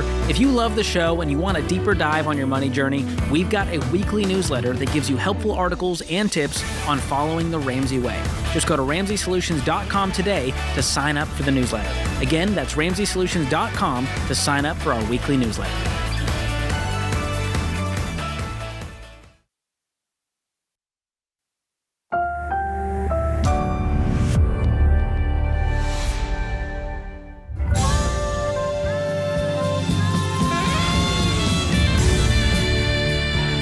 Live from the headquarters of Ramsey Solutions, broadcasting from the Pods Moving and Storage Studio, this is The Ramsey Show, where we help you win in your life, specifically your money, your work, and your relationships. I'm Ken Coleman. George Campbell joins me this hour. The phone number to jump in is 888-825-5225. George, take your money questions. I'll chime in, and then I'll take your work-related questions. Want to pivot? Want a promotion? You feel stuck? What do I do? How do I make more money? Should I launch the side hustle? All those questions, I'll take those, and George chimes in on those. So we are here for you. 888-825-5225. Let's go to Christopher in the city of brotherly love. That's Philadelphia, Pennsylvania. Christopher, how can we help? Hi, guys. Thanks so much for taking my call. You bet. What's up? So I'm in a little bit of a dilemma, really just torn. So my wife and I are expecting a baby in August. Woo! And it's our first, and we're super excited, super nervous. We're working the baby steps. We've paused the baby steps. My wife is going to be getting 6 weeks off of work. My company is offering 12 weeks unpaid. When the baby's due, if she comes when she's due, we're going to have about $8,000 saved on top of our starter emergency fund. And I was planning to take 3 weeks off, but the closer and closer we get to the due date, I really want to take more time and just enjoy this new experience. But I'm also torn because that means I'm out of work longer. So I guess the question is, should I just stick to my 3-week plan, get back to work, or would it be okay for me to dip into that extra money so that I can afford to take more weeks off? Because we are planning to dump that extra money on debt. Okay. And is she planning on taking just the 6 weeks and then going back to work, or is she going to take further unpaid time? What's her plan? So that is an option, but right now they're offering 6 weeks if she has a natural birth and 8 weeks if she has a C-section. So it's probably going to stay within that 6 to 8 for her. Okay. And are you thinking the same for you, or are you wanting to take all 12 if you can? It's odd. I don't want to take more than her. I feel like I almost feel wrong for that, but I feel okay with 6 weeks, but I also think 3 weeks isn't enough. So, and then what's your plan beyond that? Let's say you both go back to work after 6 weeks. Right. We just get back to the baby steps and dump everything except for our $1,000 emergency fund back on debt. Okay. And is it daycare? That's, I guess, where my reservation is. What would the childcare situation be? She'll be. Her mom is going to be watching her for a significantly lower price than our local daycare. Great. Got it. Okay. So, that's kind of a big factor in all of this is what does the childcare situation look like? And then the second piece is financially, what can you afford to do without setting yourself back financially? So you have some debt. Right. How much debt do you have? Currently about $75,000. It consists of student loans and car loans, soon to be paid off. Okay. And then what is the household income? Gross is about $105 to $110 a year. Awesome. And you'd have a few, you'd dip down on that while you were unpaid for potentially a few weeks. Yep. Okay. I guess it's more of like I know that money is supposed to be put back on debt when mom and baby are home and healthy, but I also know that if we take everything except for $1,000, an extra 3 weeks for me unpaid isn't realistic. Well, I wouldn't do it. Could you sell one of the cars if this is a big dream for you? Potentially, yeah. I mean, it's tough because my wife uses one of the cars for work, and it would make it really difficult for me to get to and from work. Well, what's it worth versus the loan on it? It's worth about $7,500, and we have $3,100 left on it. Okay, so probably not worth selling to make $3,000. If the numbers were different, I would say, hey, if you can make $10,000 on this car and get something cheaper and get rid of the payment, that could help. But the numbers here don't make it worth it. Right. Do you have to decide right now, or can you go, hey, I'm gone for 2 weeks, I'm going to come back next week? It's pretty flexible. It's not like I have to give them a really long notice. My district manager is all for me taking extra time, and I can let him know pretty last minute if I wanted to. Okay. Yeah, I might play it by ear. I'm going to take, commit to the 2 or 3 weeks, and beyond that, say, I'm probably coming back to work, but we're going to have to play it by ear and see, how mom and baby are doing and how I'm feeling about this and where we're at financially, and if we can take this hit. Yeah, I'm going to take a much more, I don't know what the adjective is here. I wouldn't go back financially at all for this. Not one penny. I wouldn't. Now, if mama and baby aren't healthy, and there's a whole different situation, but if everything's okay, dude, get back to work after 3 weeks. I mean, 3 weeks is nice. I mean, the baby doesn't even remember. You're fine. I would not suffer going backwards at all financially for this. 3 weeks is enough for the dad in this situation. That's a very nice benefit. And that's just me. But I got 3 kids. So, I mean, there's a point in time where they don't even want to talk to you. So at this point, I wouldn't go backwards financially. Me personally, I would not do that. I don't think it's going to be worth it. I really don't. Okay. But I know I'm a little bit more old school. George is a little bit more, in touch with whatever. I'm hip with it. But also, if it was unpaid, that's a different situation. So, I'm in a very similar situation as you, Christopher, where I'm going to be having a baby first in August. So we're going to be right alongside each other, having a good time. And I plan on taking 2 weeks off, but it's all very squishy here for the guys in a lot of companies as far as parental leave goes. And so I'm going to go as long as I can. But we've got live events, we've got work to do, and so I'm going to go back to work as soon as I need to. Did I understand this correctly? Right. He gets 3 weeks paid. Is that right? It's unpaid. Unpaid. 3 weeks is what we've already planned for. So he's already planning to take a dip in income. Extra 3 weeks.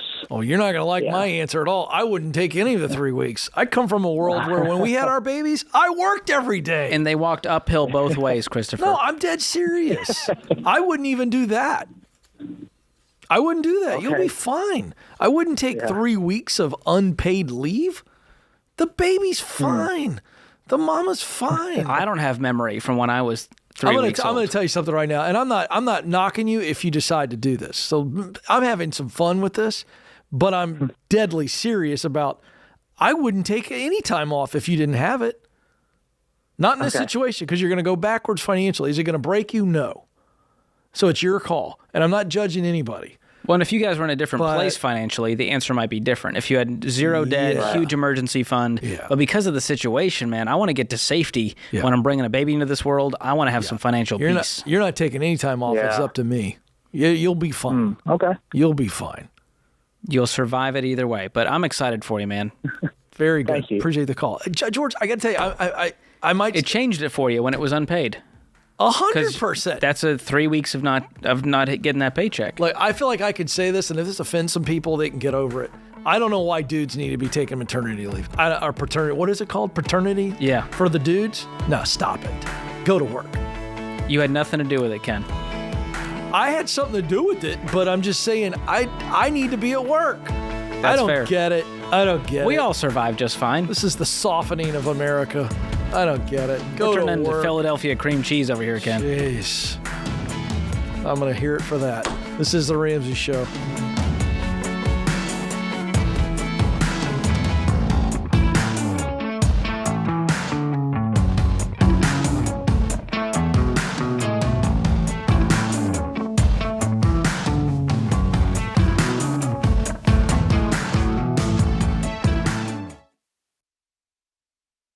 Hey, Dr. John Deloney here.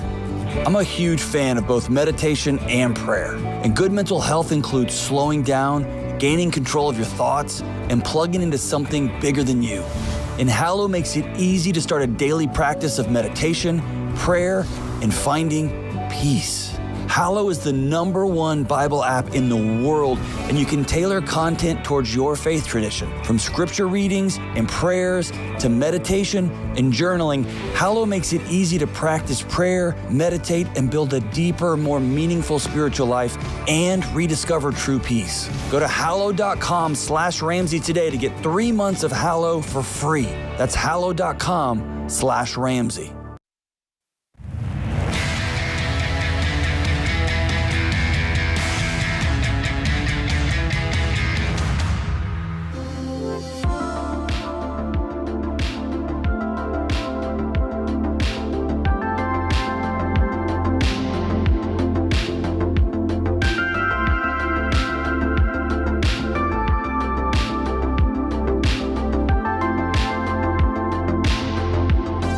Welcome back, America. You have joined the conversation here on The Ramsey Show. I'm Ken Coleman, joined by George Camel. The phone number is 888-825-8828. 5225. All right, headline here. Money Talks News. This is the article headline: Could new legislation hurt your credit card rewards? A group of lawmakers and lobbyists are gearing up to battle over a proposal that could change the way credit card transactions get processed and possibly upend the credit card reward system. Now, I know that's going to kill you, George. You know, you like those points. Love my miles, You Ken. like the miles. You know me. The Credit Card Competition Act was introduced last week by a bipartisan group of legislators. By the way, bipartisan means Dems and Republicans. Just making sure people understand. Just a little civics lesson. And they were led by Senator Dick Durbin out of Illinois. And this is the second time he has proposed this bill. Did not go anywhere the first time. And so what is it? The details of the bill are all about network access and credit card transactions. Basically, every time you use a credit card at a store or online, the bank that issued you the card charges the merchant a fee, and this is called an interchange or swipe fee. The amount of the fee is set by the card processor like Visa or MasterCard. The merchants have no say in the matter because Visa and MasterCard dominate the network. So often the merchants pass the fees on to customers, and that in turn leads to inflated prices. Now, if this is passed, George, it would require the nation's biggest card issuing banks to offer a second smaller network the opportunity to compete for transactions. There we go. The idea here is that by bringing competition in, Visa and MasterCard would have to start lowering their prices in order to get business. Merchants benefit, and then theoretically, and I stress the word theoretically, they could pass along the savings to others, or to as many unsuspecting buyers that are out there, George, just keep that nifty little fee tucked down there towards the bottom of the receipt. So, how could it affect credit card rewards?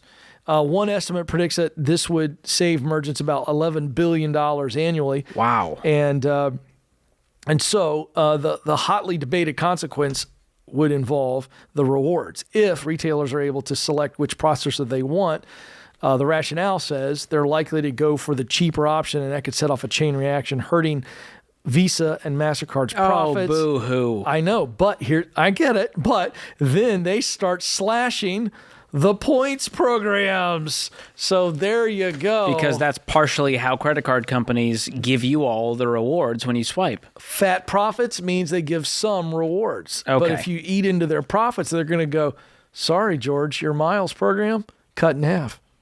I mean, just economically speaking, saving merchants $11 billion, what would that do for the economy? What would that do for prices that you all are complaining are so inflated?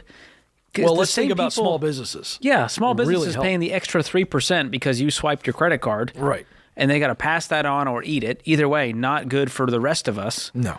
And so this is one of the reasons I hate credit card rewards, Ken.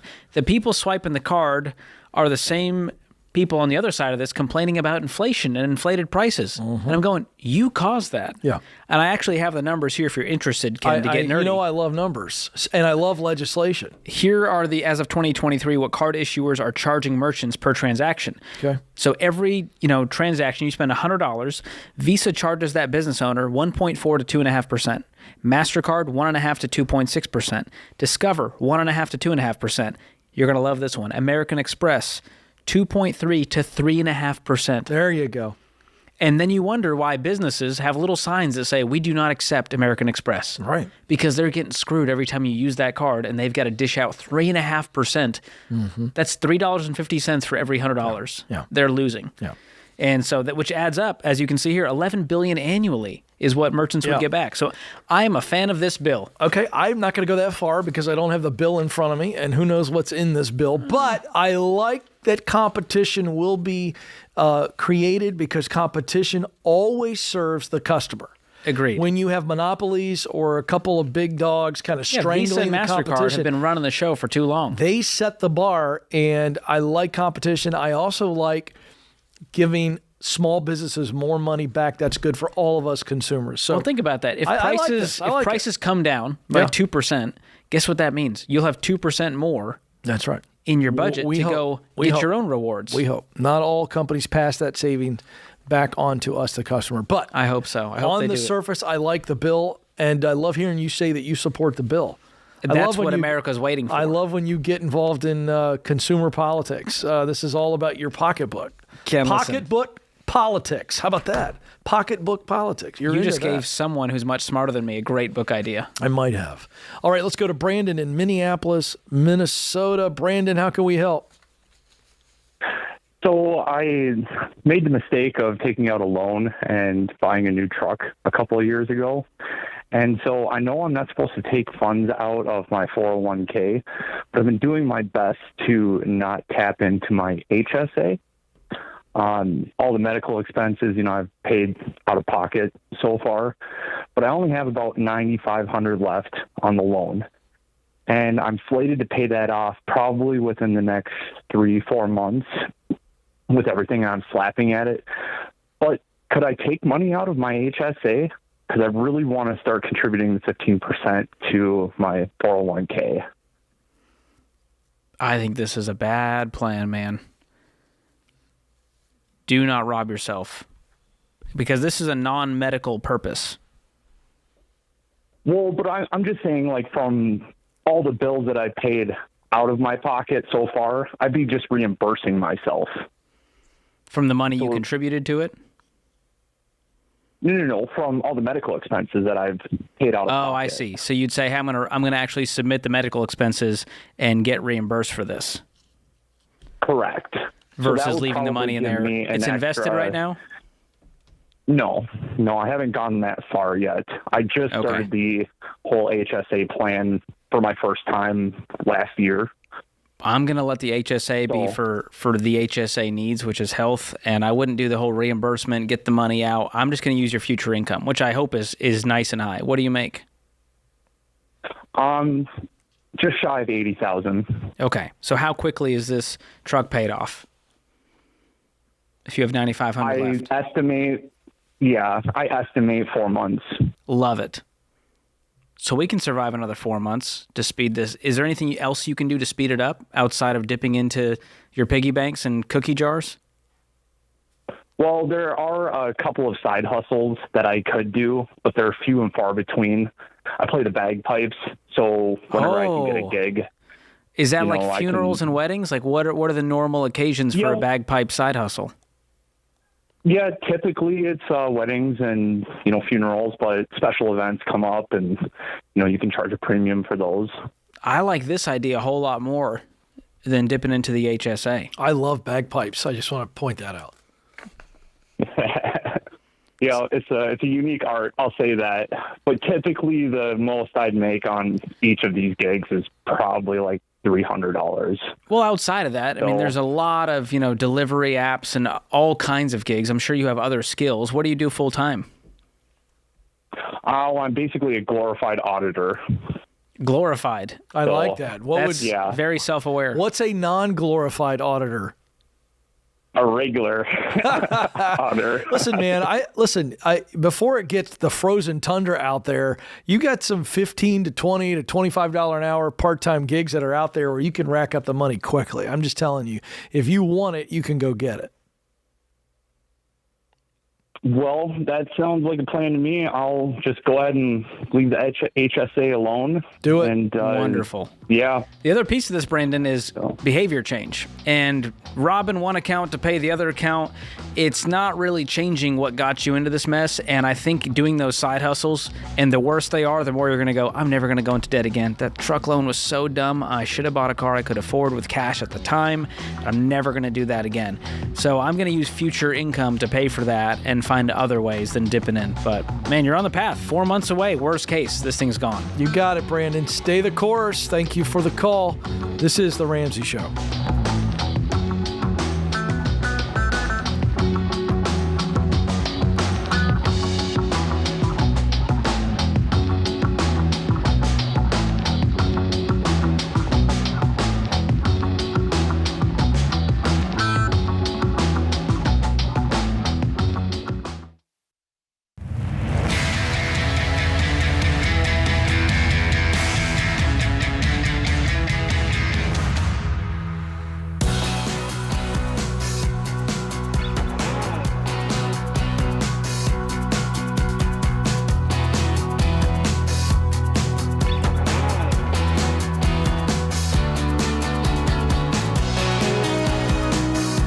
Welcome back, America. You are joining the conversation about your life, your money, your work, your relationships here on The Ramsey Show. I'm Ken Coleman.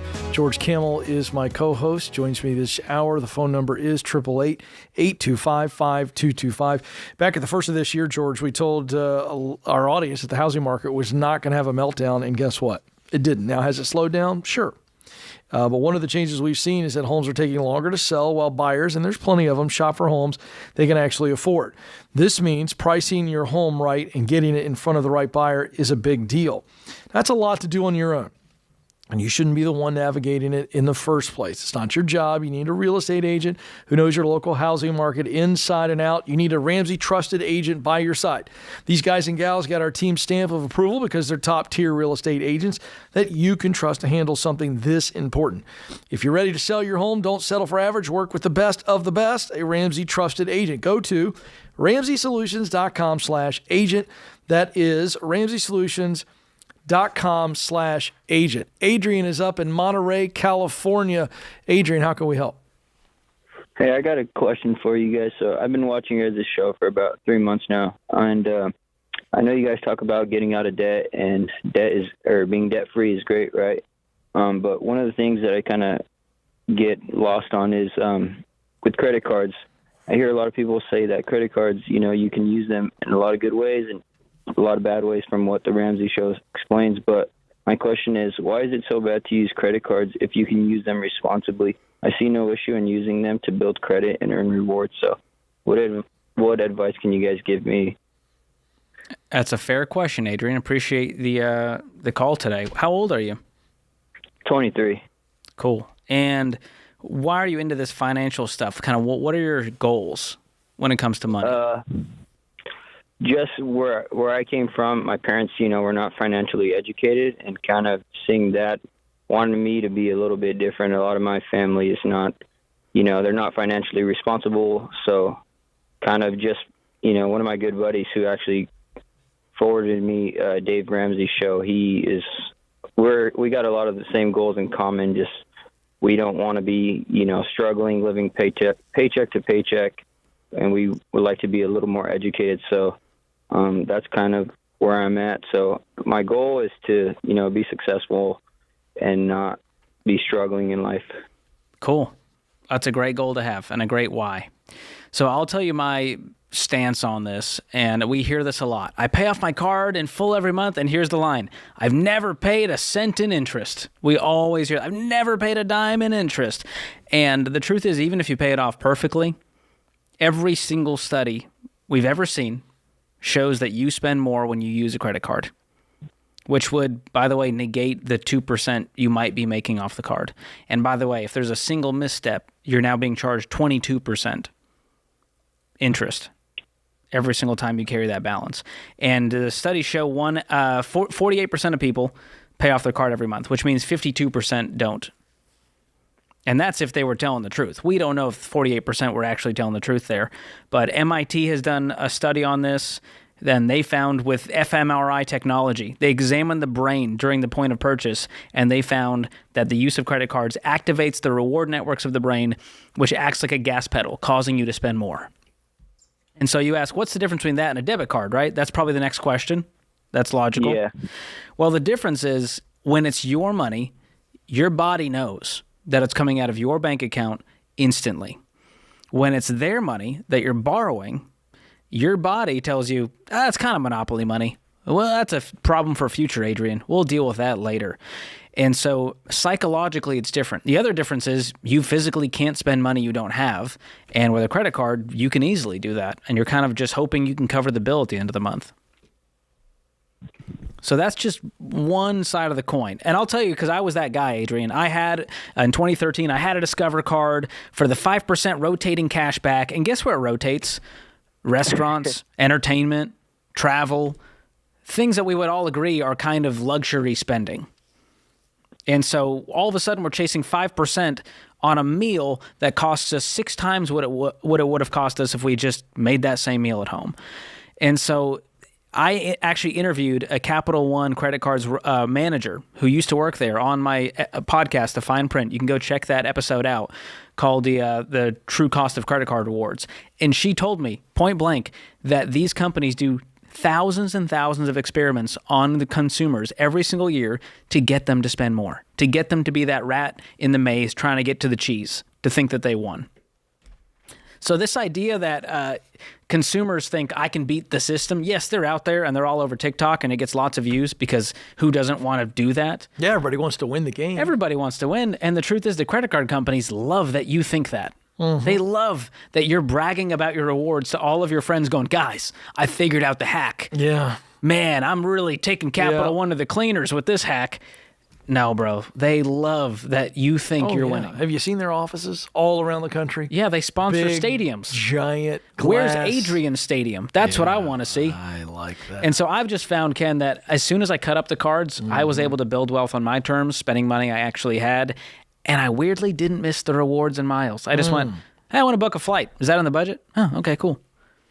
Yeah. Great. No rewards. It's that simple. It is its own reward. No confusing point system going, well, I have 30,000 points, but that amounts to $7 in gift cards. Or why play that game? Yeah. It's mentally taxing. It's exhausting. I mean, Ken's just falling asleep just thinking about having to play this game. Yeah, it's exhausting. Just book a flight, you know? So that's my stance, Adrian. I'd find better TikTokers like Ken Coleman and George Camel. Yeah, the great start. An absolute great start. We're on there. We're trying to dispel all this nonsense. There you go. Addison is up next in Kansas City. Addison, how can we help? Yeah. Hi, guys. Thanks for having me on. Sure. What's up? So I work as an Amazon associate, make about $18 per hour, about $37K income. I currently have $5,000 in student loans, but I'm also looking to purchase a new car as my car has been through the ringer that I currently have. So I've been looking at about a 7.5K car, just above an A to B, and I also want to get those student loans paid off as soon as possible. I currently have $10K in the bank in order to pay completely cash for the car, have no payments, anything like that. And I was kind of wondering what to do with that student loan area, because I also have there's a dependent account under my mom that has about $5,000 minimum in it, and I've been wanting to get in contact with her so that I can pull that over under my bank account and use that to sort of not have to worry about future building interest on that student loans. So how does that account work? What the best way is to tackle. So you move that $5,000 over. How does that affect your student loan? Just so I can pay them off as soon as possible and get them out of the way and be sort of debt-free. Okay. And your car right now, is it needing repairs or is it actually on the fritz? Where is that at? Like, could it survive for another 5 months? It's in need of repairs. It's got 210,000 miles on it. And, I mean, I feel like it would be just a better investment to go for a used car that is of better what would the repairs value cost? To me. I have not gotten a quote on that, but it's got to be thousands of dollars. I mean, the exterior is damaged, and then there's obviously stuff wrong with the interior transmission-wise, and it's got quite a few problems with it. Okay. Well, I'm going to do just a little more homework, actually go to the mechanic and see what they say about it. Because if it's $1,000 and it'll fix it up for the next 12 months, even 6 months, as you continue saving up, I'd rather see you knock out these student loans and then upgrade. But if the car is really like you say it is and it's going kaput, it's okay to use that money and get a real reasonable car and not set yourself back on that student loan payoff. Yeah, I agree. Good advice. That's what we do here, Ken. We try. We try our best. It's fantastic. Heavy lifting this segment, George. Way to go. I'm here for you to take a little break. Standing on your shoulders. Hey, don't move. More of your calls coming up. This is The Ramsey Show.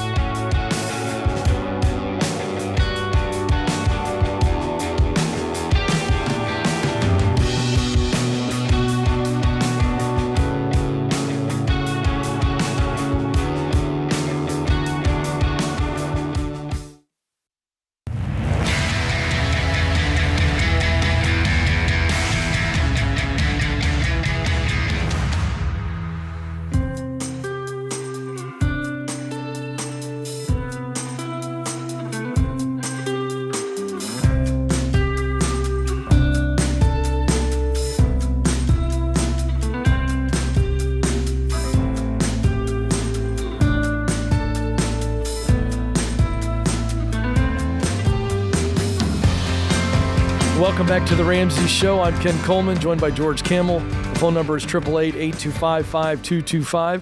To jump in on the conversation, our scripture of the day comes from James 1:4. And let endurance have its perfect result, so that you may be perfect and complete, lacking in nothing. Our quote of the day, it's one of my favorites. You love Steve Martin, don't you? Oh, big fan. Thankfully, persistence is a great substitute for talent, says one of the most talented dudes on the planet. I mean, I thought he was special, and then, like, after all these years in comedy, when he's, the man's still as sharp as he was 30 years ago. Won a Grammy for bluegrass music. Yeah, incredibly talented bluegrass musician, banjo player. Yeah. He once tweeted at me. What? And it wasn't in a good way. I said something snarky and mean. It was back in 2009 or 2010. You snarked at Steve Martin. And I snarked, and I tagged him like a big troll, and he snapped back. What did he get? And he called me a sad idiot child, and I'll never forget it. I might as well frame it in my house. Steve it's such Martin an honor. called you a sad idiot child. Do you still have that tweet? I do have it. I'll show you the screenshot once we're off air. Maybe we'll put it on air later this week. Actually, George and I are together Friday. I'd like that to make it to the show because that is now my new nickname for you.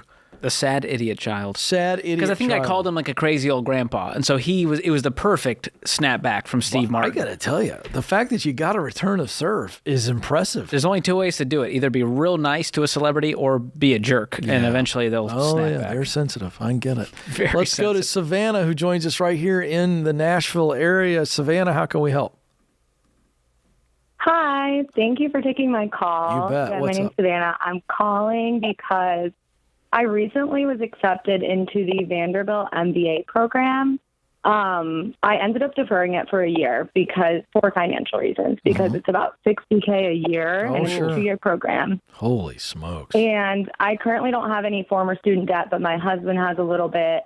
And I know that I could probably double my salary doing this program, but I'm just deciding if it's worth it to take out such a significant amount of debt for the MBA.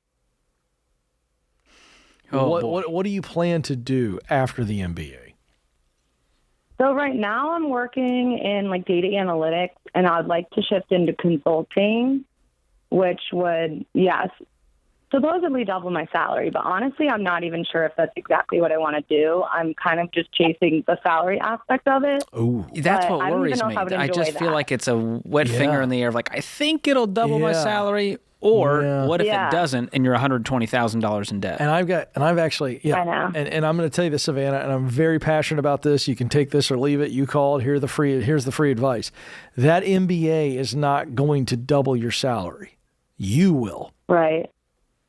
You will. Right. And if you want to do consulting with data analytics, is that what I'm to understand? Mm-hmm. Okay. Exactly. Yeah, so getting into data analytics, and by the way, this is for the moment we're putting to the side the fact that you don't even know if you want to do data analytics, and I would venture to say you don't, and you're just chasing a salary. You know what? I actually admire you for saying that. I do. Because I think that's a tremendous amount of self-awareness to save you some heartache. Now, this is my particular area of work as I focus on work and meaningful work and living a life where you're winning at work, and that helps you win in other areas of your life, okay?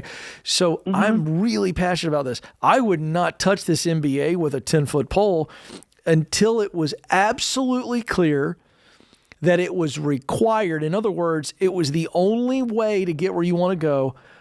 And the second option is it the best way to get where you want to go? So for instance, and I'm making this up, if you had a company that said, hey, Savannah, we'd like to hire you, but we require an MBA for your track, blah, blah, blah, blah, blah, blah, blah. And so it wouldn't be the only way to do what you want to do, but in that case, it would be the best way because you've identified an employer you want to work for. Then I'd go, okay, this is a calculated risk. I'd still cash flow it. I wouldn't take out the loan. It's not going to be worth it. We've got a great documentary on it's everywhere. You can get documentaries. It's called Borrowed Future. And if you would just watch some of the stories from people that make really big money that were absolutely miserable because of the pressure from those loans. I just don't want that for you. And I'll be honest with you, you could eventually, if you need an MBA, you might be able to get a company to pay for it or reimburse you if it's absolutely needed. I'm going to tell you, to win in data analytics or in most business fields, the MBA doesn't get you anything. You get it, and you win. Are there good things that you learn in an MBA program? Sure. But at the end of the day, you don't need it. And so don't take out the loan. That's a 2-year program? Yeah, it's a 2-year program. What would be the interest on that loan? I don't even know. I didn't even look into it because I immediately was so scared by the idea of speaking out. That's $120 grand. I put it off a year. $120,000. It felt like a huge amount of money. It and is something I wasn't Well, here's the way ready I to see take it. the leap on. Like I needed a year. If, like Ken said, it is required, no job description says MBA from Vanderbilt required. It just says MBA required. Right. So if we're just here to check the box, then I would get the most affordable MBA possible that you can do online in your spare time while working. That would be the path. Great point. And when it comes to consulting, a company that hires you to do consulting, it's probably going to be more proximity principle where they said, hey, you got to get in touch with Savannah. She's the best in data analytics. Right. They don't go, hey, we got to Google MBA data analytics and we find Savannah. I don't think companies care. They want someone who knows what they're doing in the data analytics world. And I'm not convinced that an MBA makes you that much better at data analytics as far as experience goes. Totally. The question is, so much what do you want to do? I think you have an idea, but you've been clouded by, I got to make this amount of money by this amount of time in my life, which I understand that. But I think you have a hunch. I know. And if I'm wrong, tell me. But do you have a hunch about which way you'd like to go professionally? Yeah, actually, I really want to work with my parents. They own a business in Virginia, but I'd have to move back there in order to do that. And so that's just a whole different story. So I'm kind of like, if I'm living here, maybe I need to create my own path. And I think I was just starting to think, all right, what's the path that's going to make me the most? But I think what I'd ultimately be passionate about is working in the family business. What is that? What's the business? So they own a travel company. They take students on trips all around the world, and they've been doing it together since I was 6 years old. Okay, so we only have about 2 minutes, so we won't unpack the whole story, but what's give me the bumper sticker reason why going back to Virginia makes your stomach turn? At least it sounded like it. I want to support my husband in pursuing his career here in Nashville. Got it. So I'm here, supporting that, and we're kind of just riding the wave and seeing where that goes. And when you say support, how much money are you making right now? Together we're making $200. I'm contributing $85 to that. $85. Okay. Here's, the question I would have is, can you do similar work to what your mom and dad's business does and bring in a decent amount of money to support him in this season? Because that's the work you love. It's not so much just the family. It's you like the travel component. I just wonder if you don't go that direction and make as much as you can, and you and the hubs change your budget if you can only make 65. Right. Sounds like you guys are making good money. Yeah. Is there room to do that work remotely? Could you do it from Nashville at all? Have you talked to your parents about what that would look like? I could do, it's exactly what you guys are saying. I could do certain lower paying roles at their company from Nashville. I just wouldn't be able to be like a manager or higher up at their company from here. But I can help them with all kinds of things remotely. Feels like that's your path. Do you see yourself eventually taking over? I would love to. Where's the hubs at? They don't sell the business. Where's the hubs at on all this? So he would be interested in working there too, but there just hasn't been a good opportunity to come up for the both of us there. So I think honestly, maybe we need to sit down with my parents and make a plan. I think that would be fun. Before we bring kids in the picture and all of that. Why don't we? You know what? Why don't we dream a little before we start deciding what we're going to do, when we're going to do it? I think we got to have a big picture plan. I sounded way more excited about this travel plan than the $120 grand MBA. 100%. So I think we've decided, Savannah. You decided. George and I just jumped on board with you. We're Team Savannah. No MBA. Let's have a talk with the hubs and the parents and figure out a long-term plan. George, good hour. Thank you, my friend. You're the best. Thanks to Austin and the crew behind the glass keeping us on the air, and you, America, for listening. This is The Ramsey Show.